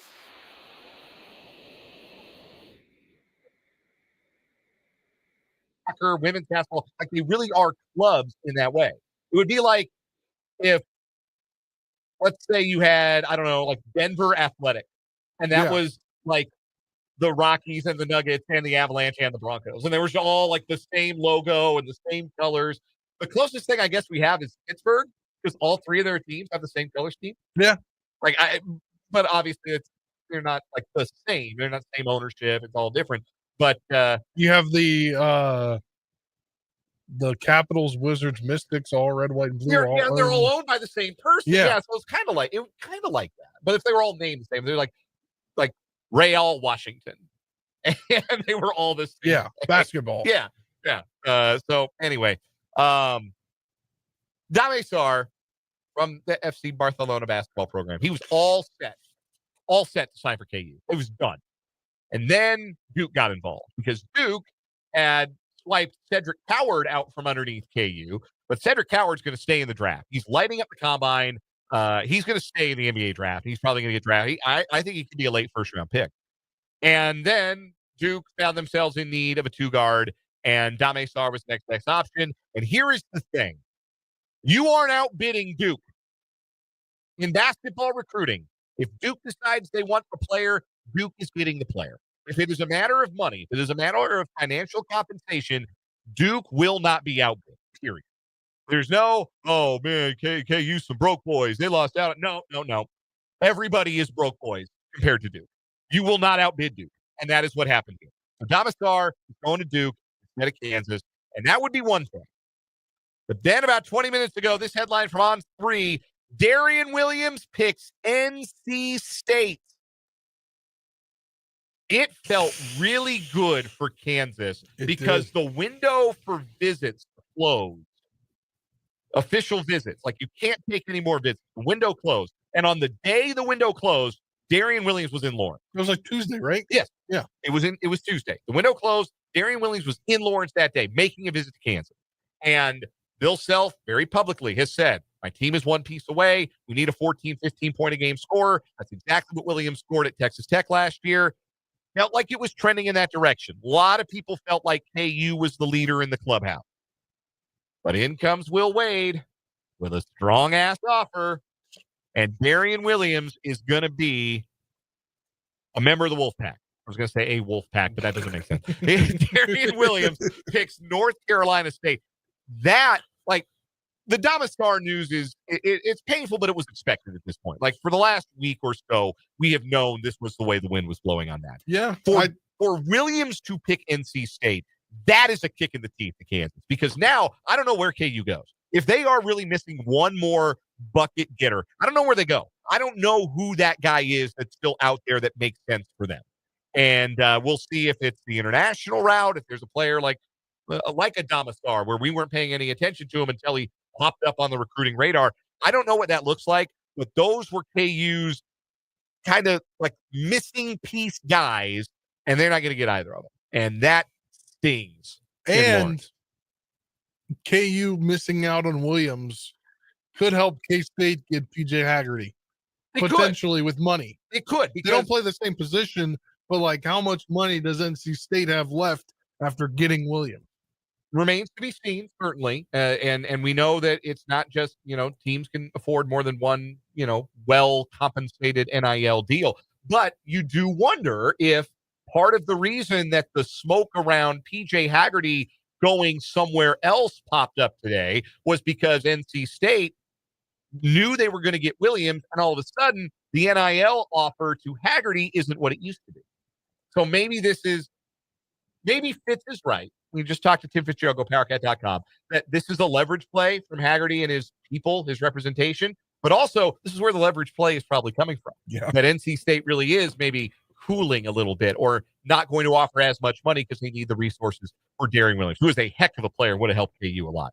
That'd be very funny if the Darian Williams thing hurts KU and then leads to something that benefits K-State. That would be, you have to admit, very funny. Yeah, and K-State fans on Twitter X will have all the fun in the world with that. I'm sure they will. I will not see it. Next headline, Spencer.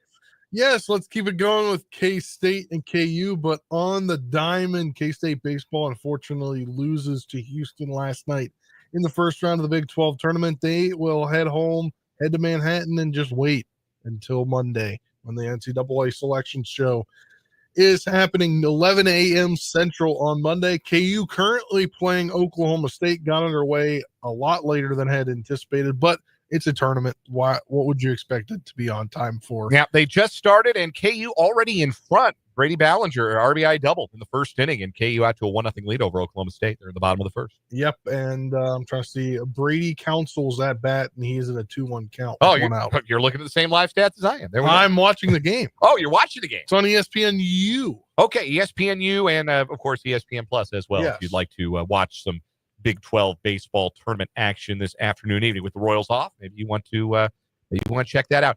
I don't think that this is a season-ending loss for K-State. Their RPI dropped to 36 with the loss. There are, of course, 64 teams to make it into the tournament. Most of the projections still have them in. Obviously, those are just projections. Nobody bats 1,000 on those, but I still feel like K-State has done enough to get in, and most people who know more than me think the same. So I think K-State is going to be in. I think they'll be a 3 seed. Fitz mentions they were a 3 seed last year, and they won the Fayetteville region. So anything can happen when you get into postseason play, but certainly K-State will be going in on a down note after they got rocked by the Cougars last night.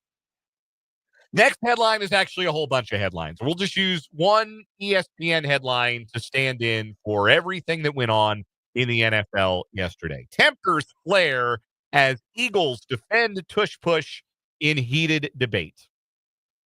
The way this was covered, I briefly made mention of this at the end of the extremely short edition of 580 Sports Talk I did yesterday.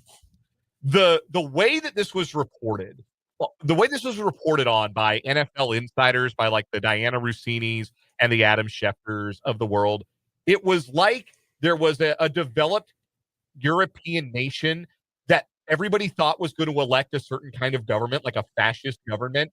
And then on the election day, stunningly, the fascists did win.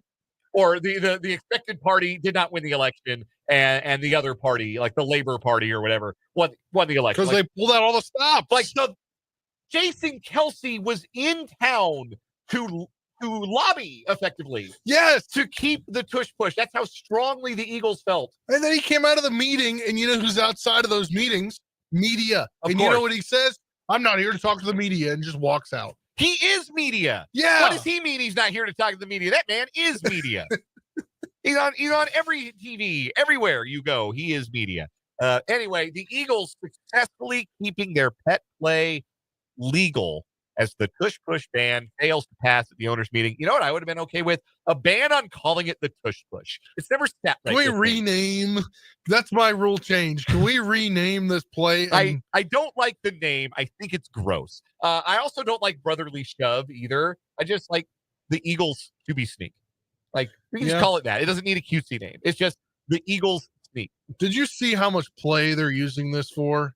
You can go on to NFLshop.com and buy like the iconic photo of them, and it says push this to buy. Oh, I'm Instead sure. of buy now, it says push this. Sure, the league and the Eagles are going to make a pretty penny on that.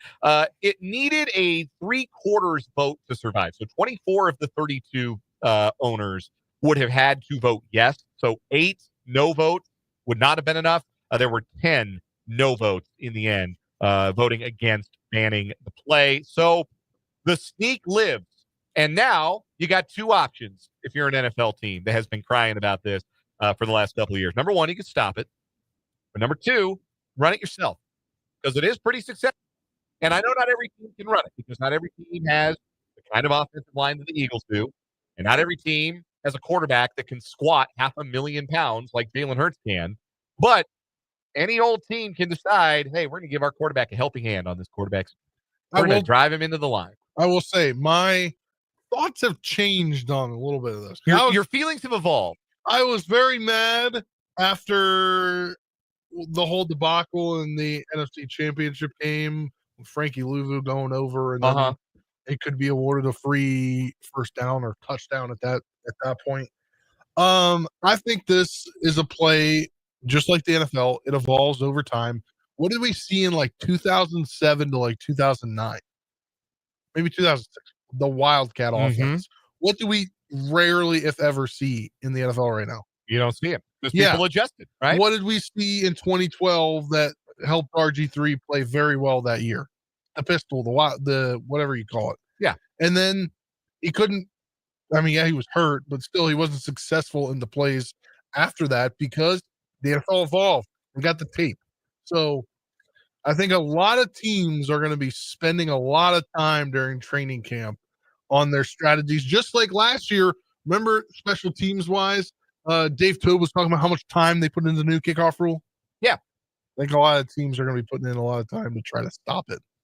It's really hard to stop. You only need like 6 inches and you get that kind of push and that kind of a strong quarterback. But again, like if it were that easy, every other team should be able to, if it was such a cheat code, every other team ought to run it too. And I think you're going to see a lot of imitators. Like the Bills started using it, kind of their version of it. And they don't give Josh Allen the same kind of push, but they started running a version of it. Yeah. And the Eagles started running their own fakes off of it. Yeah.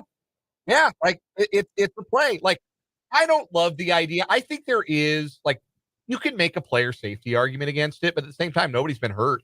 There's been no injury on the push play. So my thought is next year, it'll come back around as a rule change, and it could change if there's injuries or if what happened to Frankie Louvu, like if it actually goes into play and somebody gets penalized for it and they give up a touchdown, because teams are going to hate giving up touchdowns for penalties like that. If you're trying to time up the snap, they didn't make any rule changes to it, to how the play works. So you can try to time up the snap. And then you're only moving the ball an inch forward. So how much are you really moving the ball each time you do that penalty? Paul, with a good one on YouTube that he saw on social media. The only way to get the tush push banned is for the Chiefs to use it to knock the Bills out of the playoffs. Yes. That's a great final word on that one. Other things that happened in the NFL yesterday. NFL players will be allowed to pursue participation in the 2028 Olympic flag football competition. Now, it will be limited to 1 player per NFL team per nation. So only 1 player from the Chiefs can participate on Team USA. So, like, Patrick Mahomes and Trent McDuffie can't decide, I want to play for Team USA. It can only be one of those guys. But let's say George Karlaftis wants to play for Team Greece. Throwing that out there. I think he'd be eligible. I don't know, I think he was born in Greece. So I really do think it'd be pretty straightforward eligibility for Furious George. Wait, he could try out for Greece. But if there's another Chiefs player with Greek origin, they could not also try out. So 1 player per NFL team per nation.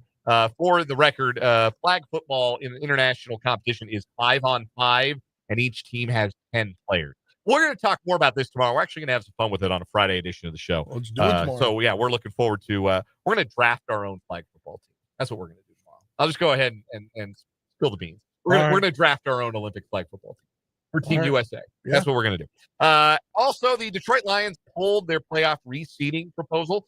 They had suggested that teams be seeded by record, and the top 4 seeds not automatically given to division championships. They had modified it initially and then just pulled it entirely, so that did not go through a vote. Also, terribly sad news from the NFL yesterday is Colts owner Jim Irsay died suddenly at the age of 65. He died in his sleep yesterday afternoon at the age of 65. If you know anything about Jim Irsay, you know he lived pretty hard. So to say the absolute least. But there aren't a lot of Jim Irsays that own professional sports franchises anymore. Of course, because his dad owned the team. Yeah, but the way that he came up is crazy. He was the youngest GM to ever be a GM. Yeah. 24 years old. Yes. He was a ball boy in the Colts organization. He really did do a lot of grunt work. It wasn't a straight nepotism case like it will be when Brick Johnson owns the New York Jets someday. But Jim Irsay took over as the owner of the Colts in the late 90s after his father Robert passed. And Robert Irsay was a terrible owner. He stole the Colts from Baltimore and moved them to Indianapolis. And he was not particularly well respected. Jim Irsay, the complete opposite. Everybody loved him. He was also outspoken. If he was talking about something, no one else was talking about it. I don't know. This is a biased Spencer Commanders take here. I don't know if Josh Harris owns the Commanders if it's not for Jim Irsay speaking out when no other owner wanted to do so on multiple occasions. The final knife in Dan Snyder's back came from Jim Irsay. Yeah. And if for no other reason, Jim Irsay should be celebrated and probably toasted in the D.C. area for the rest of time. But yeah, a real original, a real interesting guy, very philanthropic, had a lot of interest beyond sports, was loved to sing, loved to play guitar, loved to mingle with rock stars. Massive collectibles collection. Yeah. I think he opened like a museum in Indianapolis of all of his collectibles. Had a bunch of guitars. Yeah. Really, like, I think of Willie Nelson's guitar, a bunch of guitars. Yeah, just a one-of-one personality. You think of owners and you think, buttoned up, you think pretty straight-laced, straight and narrow. Jim Irsay was anything but. And the NFL world is a little less rich, not in terms of finances, but a little less rich in terms of personality, with Jim Irsay no longer a part of it. Passed away yesterday at the age of 65. Spencer, let's do one more headline from college football. Yes, college football playoff going to new straight seeding model. The 12-team college football playoff will move to straight seeding model this fall, rewarding the selection committee's top 4 teams with the top 4 seeds and a first-round bye, thus taking away the group of 5. So from getting a bit or a bye. Yeah, so essentially, yeah, unless like Boise State's the number 4 team in the country somehow. But the automatic group of 5 being there as that 4th. So I am of two minds on this. And one of those is that is a little bit unfair. And it does change the incentive for winning a conference championship. Because now you don't get the bye, and if you lose your conference championship game, who cares? If you were like the number 1 team in the country and you went into conference championship weekend, you knew that if you lose, you're only going but so far down the polls, right? You're still, maybe you don't get the number 1 seed, but you're gonna be a top 4 team, and you're gonna get a bye. So now we have officially downgraded everything about the regular season college football. The only thing that matters is your style points and what the voters think of your team, what the voters think of your program. The regular season and now the conference championship games don't matter at all. Just go back to the BCS. Yes, at this point, yes. I have been pounding the table on this. We had it so good with the BCS, and we had no idea. We had no idea how good we had it. The BCS, as it turned out, was the best way to crown a champion in college football, and we should go back to it immediately. We should go back to it post-race. Unfortunately, that will never happen. We have this playoff now, and like, my other thought on this is it is how every other level of football does the playoffs. Like you seed not based on, who wins your conference, but you seed based on, you take 1 through 8, you seed them appropriately. So I understand that it's in line with the way everyone else does it, the way that the FCS and Division 2 and Division 3 have done it for all these years. But it does feel like it's a bit of a nod to the SEC and the Big Ten and Notre Dame, who under the previous rules, there was no way they could get a bye. Yeah. Which is kind of funny. But now they can get a bye. They can be one of the top 4 ranked teams. They get a bye. So, yes, it is more kowtowing to the Big Two, the Power 2, the SEC, the Big Ten, and I guess the Notre Dame. And I certainly understand the frustration on that front. Even if, I think they could have reseeded the first round like the NFL does, and that would have been fine. Like, you play the lowest seeded team remaining. We should not have gotten Oregon, Ohio State in the second round of last year's playoff. Like, I know Ohio State beats breaks off Oregon, but that should not have been a second. Yeah. That should have been a semifinal or a final. Like, I would have understood reseeding after the fact, but nope, they went the other way, and there will be straight seeding for the college football playoff moving forward. All right, speaking of playoff, how about we do a playoff roundup to wrap up that? It's time for the 580 Sports Talk Playoff Roundup. Right on top of it today, we'll start in the NBA, where for the 4th time in these playoffs, the Indiana Pacers erased a 15-plus point deficit to win. And that doesn't do it justice. If you missed it last night, that basketball game was over. It was a 17-point Knicks lead with 3 minutes left. And the game went overtime. And if Tyrese Halliburton had had one shoe size smaller, the Pacers would have won in regulation. Instead, they go to overtime, and the Pacers steal game 1 of the Eastern Conference Finals over the New York Knicks at Madison Square Garden. I do not believe in the idea of teams of destiny, but did you see that bounce that Tyrese Halliburton's game-tying shot at the end of regulation took? I mean, did you see that ball hit the back rim and went like 15 feet straight up in the air and came back down through the net. When things like Crazy. that are happening, when you keep coming back from situations where it should be impossible to come back from, maybe it's in the end. Maybe. I still think it is. I think Oklahoma State's doing the whole thing. But is starting to believe in the team of destiny idea with how the Pacers are handling these plays. Tonight, Game 2 of the Western Conference Finals in Oklahoma City. The Thunder beat down Minnesota in the second half to take a Game 1 victory. Anthony Edwards kept passing on shots like they were parental responsibilities. We'll see if he shoots the ball at a higher volume for Minnesota. You weren't here for my haters guide to the Western Conference Finals. I was not. You missed all of it. Anthony Edwards. Anthony Edwards, raw sex enthusiast. Anthony Edwards. He only took 13 bleeping shots, and then he got fined for cursing. He has been fined $450,000 by the NBA this year. $450,000. He has lit a house on fire, essentially, because he can't bear the thought of saying gosh darn or gall dang or even frickin'. Like, he could say that and be fine and have $450,000 of his own dollars. But no, he won't do it. He won't stop swearing, and he won't stop knocking up random women, and he won't stop asking them to get a push. Hey, that's literally a brand new car, like for him, like a very or a house. nice, Like, but for him, like a very nice new car, yes, they're not chump like a change. Lamborghini. Not chump change, and he keeps just writing checks to the NBA. He won't stop cursing.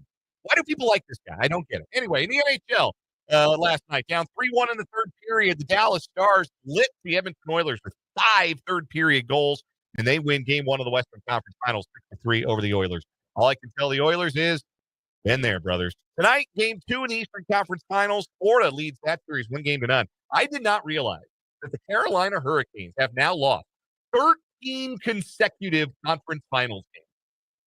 Yeah, I'm pretty happy about this. They were swept in 2009 by the Penguins. They were swept in 2019 by the Bruins. And they were swept in 2023 by the Panthers. And that's 12 consecutive conference finals losses. And now it's 13. And after tonight, it'll probably be 14. That's our playoff roundup. We'll come back, play a round of either or over under as we continue on 580 Sports Talk.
5:36 on 580 Sports Talk. Dan and Spencer with you. Spencer, it's either or over under time, and I always go first on these. So I want to give you a chance to go first with an either or over under today. All right. Either I'm going to give over under. All right. Here on, I haven't been on the show since the Chiefs for an either or over under since the Chiefs schedule release. Okay. So how about this? Over under. I'm going to set it at 12. You're going to set it at 12.5 wins. I don't know what it's set in Vegas right now. So 11.5 is where it opened. I don't know if it's moved. Okay. Yeah, it opened at 11.5. So you're already bumping it up a win because 11.5 is a no-brainer to me. 12.5, I got to think about it. So yeah, so good job by you to set it. I'm a 13 is a lot of wins, and there's two schools of thought on the Chiefs last year. One school of thought is, well, they know how to win. They're great in the clutch. They're great in close games. That's a repeatable skill. They could be a deeper team this year. They could be a little bit more explosive offensively if they stay healthy with receivers. They have Patrick Mahomes and Andy Reid. That should be 13 wins and of itself. You could also look at it and say they were maybe really lucky to win all those close games. They weren't actually a 15-win team last year. They still haven't satisfactorily figured out left tackle and left guard. Maybe you feel that way about it.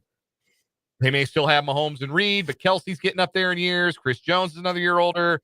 Maybe the division is better. Maybe this is the year they step back to 12, 11 wins. I kind of feel like 12 feels right. The start of the schedule is tough, but the bye comes at a good time. They could be 12-4 going into that last week and then sit everybody for week 17 because it doesn't matter. It'll be the Raiders and it won't matter.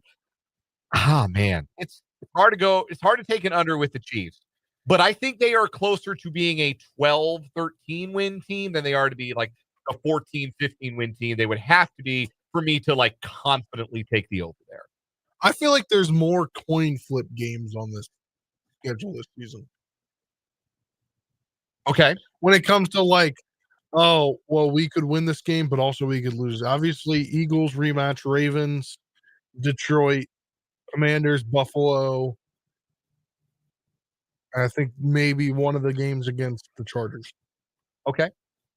Yeah, if you assume that they can continue to dominate the AFC West the way that they have in recent years, go 5-1 against the West, then yeah, they'll probably clear 12.5 without breaking the sweat. They'll probably get to 13, 14, but the division should be better. I could see them going 4-2 against the division this coming year. Anyhow, let's do an over-under here for me. This weekend, Minnesota Twins, the Kansas City Royals play in Minnesota. It'll be the second time these two teams have met. Royals took 3 out of 4 back in early April. Of course, that was when the Twins were struggling. It's also when they were healthy. Now they're all banged up and they're red hot. And winners of 13 of their last 14. Over under 1.5 games that the Royals win this weekend in Minnesota. I think they win too. Think they win the series. Okay. Yeah. It's so crazy looking at the AL Central right now. Because, if they win 2 games, they're still going to be 5.5, or they're still going to be tied with them for the second place, I believe, right? They are only tied right now on percentage points. So if they take the series, they'll be ahead of the Twins. Okay. I think that's how it works. They would be 30-24. The Twins would be 29-24. So yeah. That's crazy to me.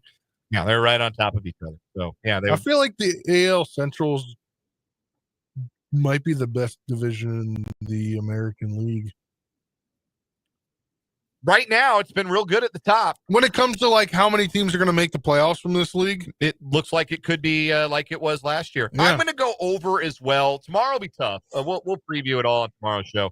Tomorrow will be tough because Pablo Lopez has kind of had the Royals number over the years, but Zebby Matthews and Bailey Ober are the starting pitchers for the Twins the next 2 games of the series. And Zebby Matthews just a guy, and Ober's been good his last 2 times against the Royals, but the 3 times before that they lit him up. So I think the Royals have hit Ober pretty well, and plus it's Joaquin Bubic on the weekend. So I think the Royals go and win the series. The Twins aren't at full strength. I don't think that Cody Clemens is going to continue to keep coming up with clutch hit after clutch hit. I think they're going to slow down a little bit, and this is a weekend where I think it course corrects a little bit for the wounded Twins. You got any others, or do you want me to do a either or? You can do an either or. I can do an either or. Okay, so we might mention this more on tomorrow's show too, but tomorrow will be the last episode for Around the Horn on ESPN, which has been airing since, gosh, I think since I was in high school. Around the Horn went on the air, I'm pretty sure when I was in high school with Pardon the Interruption. Pardon the Interruption still going, but Around the Horn going to air its final broadcast tomorrow. I believe it started in 2002. 2002, yep, that track. November 4th, 2002. That would have been my junior year in high school. Yeah. So either or, which one did you like better in its prime, in its heyday? Around the Horn or Pardon the Interruption? Pardon the Interruption.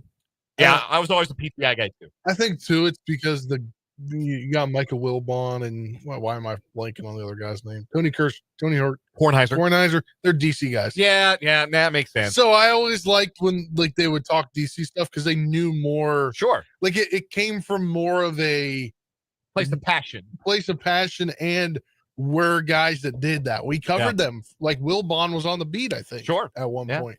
I was always more of a PTI. I never really liked Around the Horn, to be honest with you. Like, I liked when certain people were on Around the Horn, but like when the show started, it was a lot of like Jay Mariotti, who I never respected, Bill Plaschke, who I never really was a fan of, Woody Page. Like, I read enough Woody Page. I did not need to see Woody Page on television. I read his columns every day for years growing up. I didn't need to see him on TV.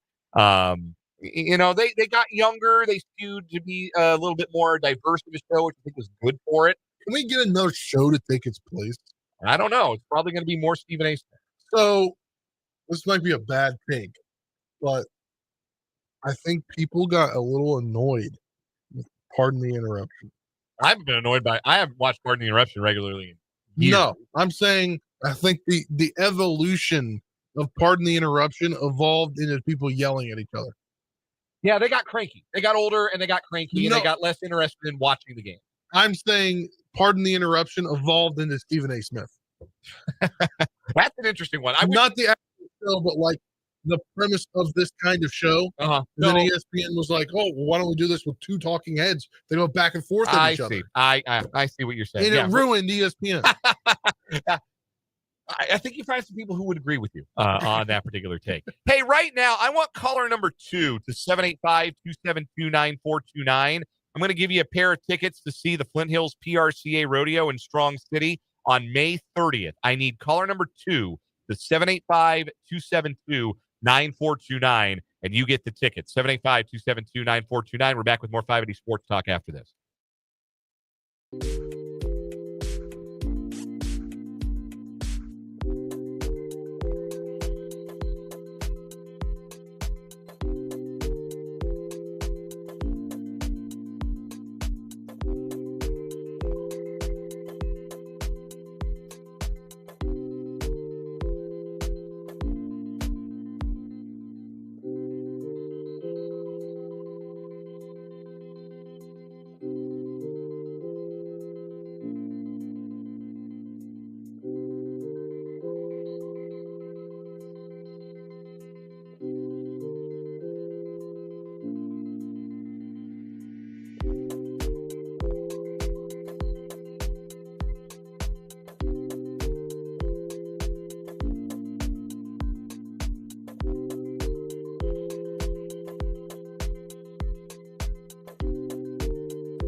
Congratulations to Garrett, our ticket winner today. Winning 2 tickets to see the Flint Hills PRCA Rodeo out in Strong City on May 30th. I have 2 more pairs of tickets to give away to that rodeo, so listen tomorrow, and we'll do 2 different cues to call, 2 different winners for 2 more pairs of tickets to go to the Flint Hills PRCA Rodeo. File this under too bizarre, too funny not to talk about. There is a lawsuit. A baseball fan is suing a major league team because he was hit in the right eye by a foul ball at a game he was attending and sitting in a luxury box in July of 2023. And one of the reasons that he is suing the team, not just for lack of vigilance or protection, but he's also suing because the team in question is bad. You may have been able to guess, and somebody in the YouTube comments, it was Mark, who correctly surmised that this person is suing the Colorado Rockies.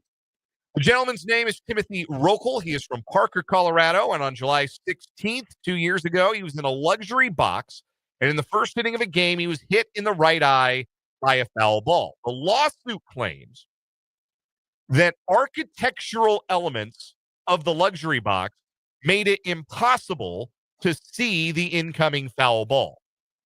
Now, there is Colorado law that protects stadiums from liability when fans are injured during games, but Rokel's attorneys have argued that there should be an exception because, and I just ran into the paywall at Denver Post.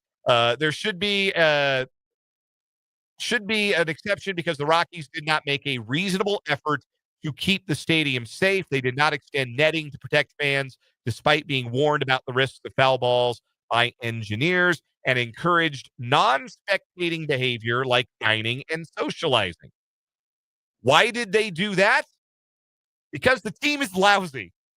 The attorneys wrote, this is in the lawsuit, defendants long-standing poor performance on the field. Long-standing is right. This is going to be 8 straight years without making the playoffs for the Rockies, who, by the way, lost today. Spencer, do you know what the Rockies' record is? They have not won double-digit games. They are 8-42. They're really giving the 2024 White Sox a run for their money. That is the worst 50-game start since the 1904 Washington Senators. I think they might lose 130 games. Yeah. I think it's in play. Their best young starting pitcher just went on the IL with forearm tightness today. There is no good news. There are no good days. I do have to say about this lawsuit. So anyway, let me finish what the attorney said in the lawsuit. Defendants' long-standing poor performance on the field has contributed to a game day environment in which spectators, particularly those in luxury suites, are less engaged with the action on the field.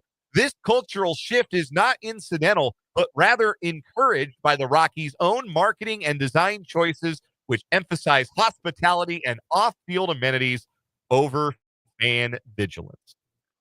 You ever been in a luxury baseball game? Yes, I have. Nobody pays attention to those because it's impossible. The game's on TV and free food. You're not paying attention. I mean, I'll tell you what. I was 14 and really into baseball at that point. Mm-hmm. And if I was older and obviously like the point of being there, then yes, I would exactly agree with you. But 12-year-old me in the luxury box was sitting down there with my popcorn and my hot dog and my drink, watching the darn game. But my dad was socializing with the people in the box because they were people from his work. That's what you do in the luxury suite, right? You're schmoozing, you're hobnobbing.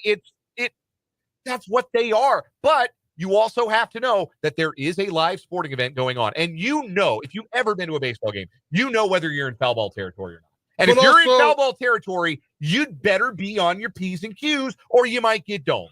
Also, that's a skill issue. What gave this guy the idea 2 years later to file a lawsuit? 2 years. Let me point out where I actually really like what he's doing here. Because as a fan, a follower of the Colorado Rockies, they are an embarrassment. They are a joke. And their owner, Dick Monfort, has shown no compulsion to do anything about that. The only time he does anything, like fire a manager, which he did a couple of weeks ago, or fire a general manager, which he did in 2021 when they axed Jeff Bridich, the only time he acts is when he is embarrassed on a national level. He fired Jeff Bridich the week after a negative article from Ken Rosenthal came out in The Athletic. He fired Bud Black when people started noticing that the Rockies were, at the time, I believe, they were like 6-30 or whatever it was, 7-33 when they fired Bud Black. So they're 1-9 without him. That firing really did the trick. But Dick Monfort only responds to public humiliation. That is the only way that things ever change in his world if he is being publicly embarrassed. So maybe, just maybe, being sued by a fan who blames your own suckage on the baseball diamond for his deformities and injuries suffered at your baseball game, maybe that'll get Dick Monfort's attention, but probably not. A fan can dream. And so can that fan of getting a nice injury settlement, but that's not going to happen. We'll take a break. We'll come back and wrap up the show with a final word after this.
It is time to wrap up 580 Sports Talk. We do so every day with the final word. Spencer Dupuis, give us a final word today.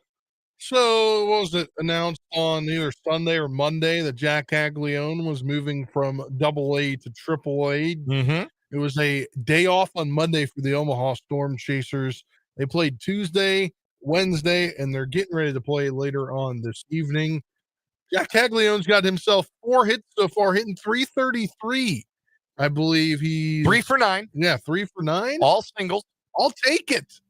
Still got a lot to do in development for him, but I believe they're playing him all over the field as well. He's playing first base tonight. I believe he played right field yesterday That's or the correct. day before. Mm-hmm. So I think encouraging signs from him in his first couple of games at AAA. Obviously, you want to see the longevity of this over weeks, and a month, maybe a month or so, and then maybe you make the call. I don't know. I'm not the Royals, but encouraging signs for Cagley in his first couple days in AAA. Yeah, not overwhelmed by any means. It is only 2 games, but it doesn't look overwhelmed up there. And could be sooner rather than later. He's in right field for the boys in blue. Final word for me today. I am fascinated by the hiring of Matthew Driscoll as the associate head coach at Kansas State for their men's basketball program, coming from 16 years as a head coach in the Atlantic Sun to be an assistant with his longtime friend, Jerome Tang. And the reason I'm fascinated by it is because Driscoll's offensive system is innovative, it is fast, it is modern, it is fun. Players will want to play in it. Fans will want to watch teams that utilize it. And if he is given free reign, and you would think that Jerome Tang, having a long-standing relationship with Matthew Driscoll, would indeed bring him in and allow him some input in how things go on that side. After all, it was the first thing mentioned about him in the press conference, his offensive prowess. We could see a very different looking Kansas State team than the plodding, less than fun to watch groups of the last couple of years. You can be bad or you can be boring. You can't be both. That's death. That kills a fan base. I still don't know if K-State's going to be very good this next year. I suspect they need at least one more player, and they still have a lot of ifs, even if they do go get a real dude. But I don't think they're going to be boring if they play the kind of basketball that they've been playing at North Florida for the last handful of years, and I hope that they do. That does it for us today. We're back tomorrow from 3 until 6. For Spencer Dupree, I'm Dan Lucero. This was 580 Sports Talk. Adios.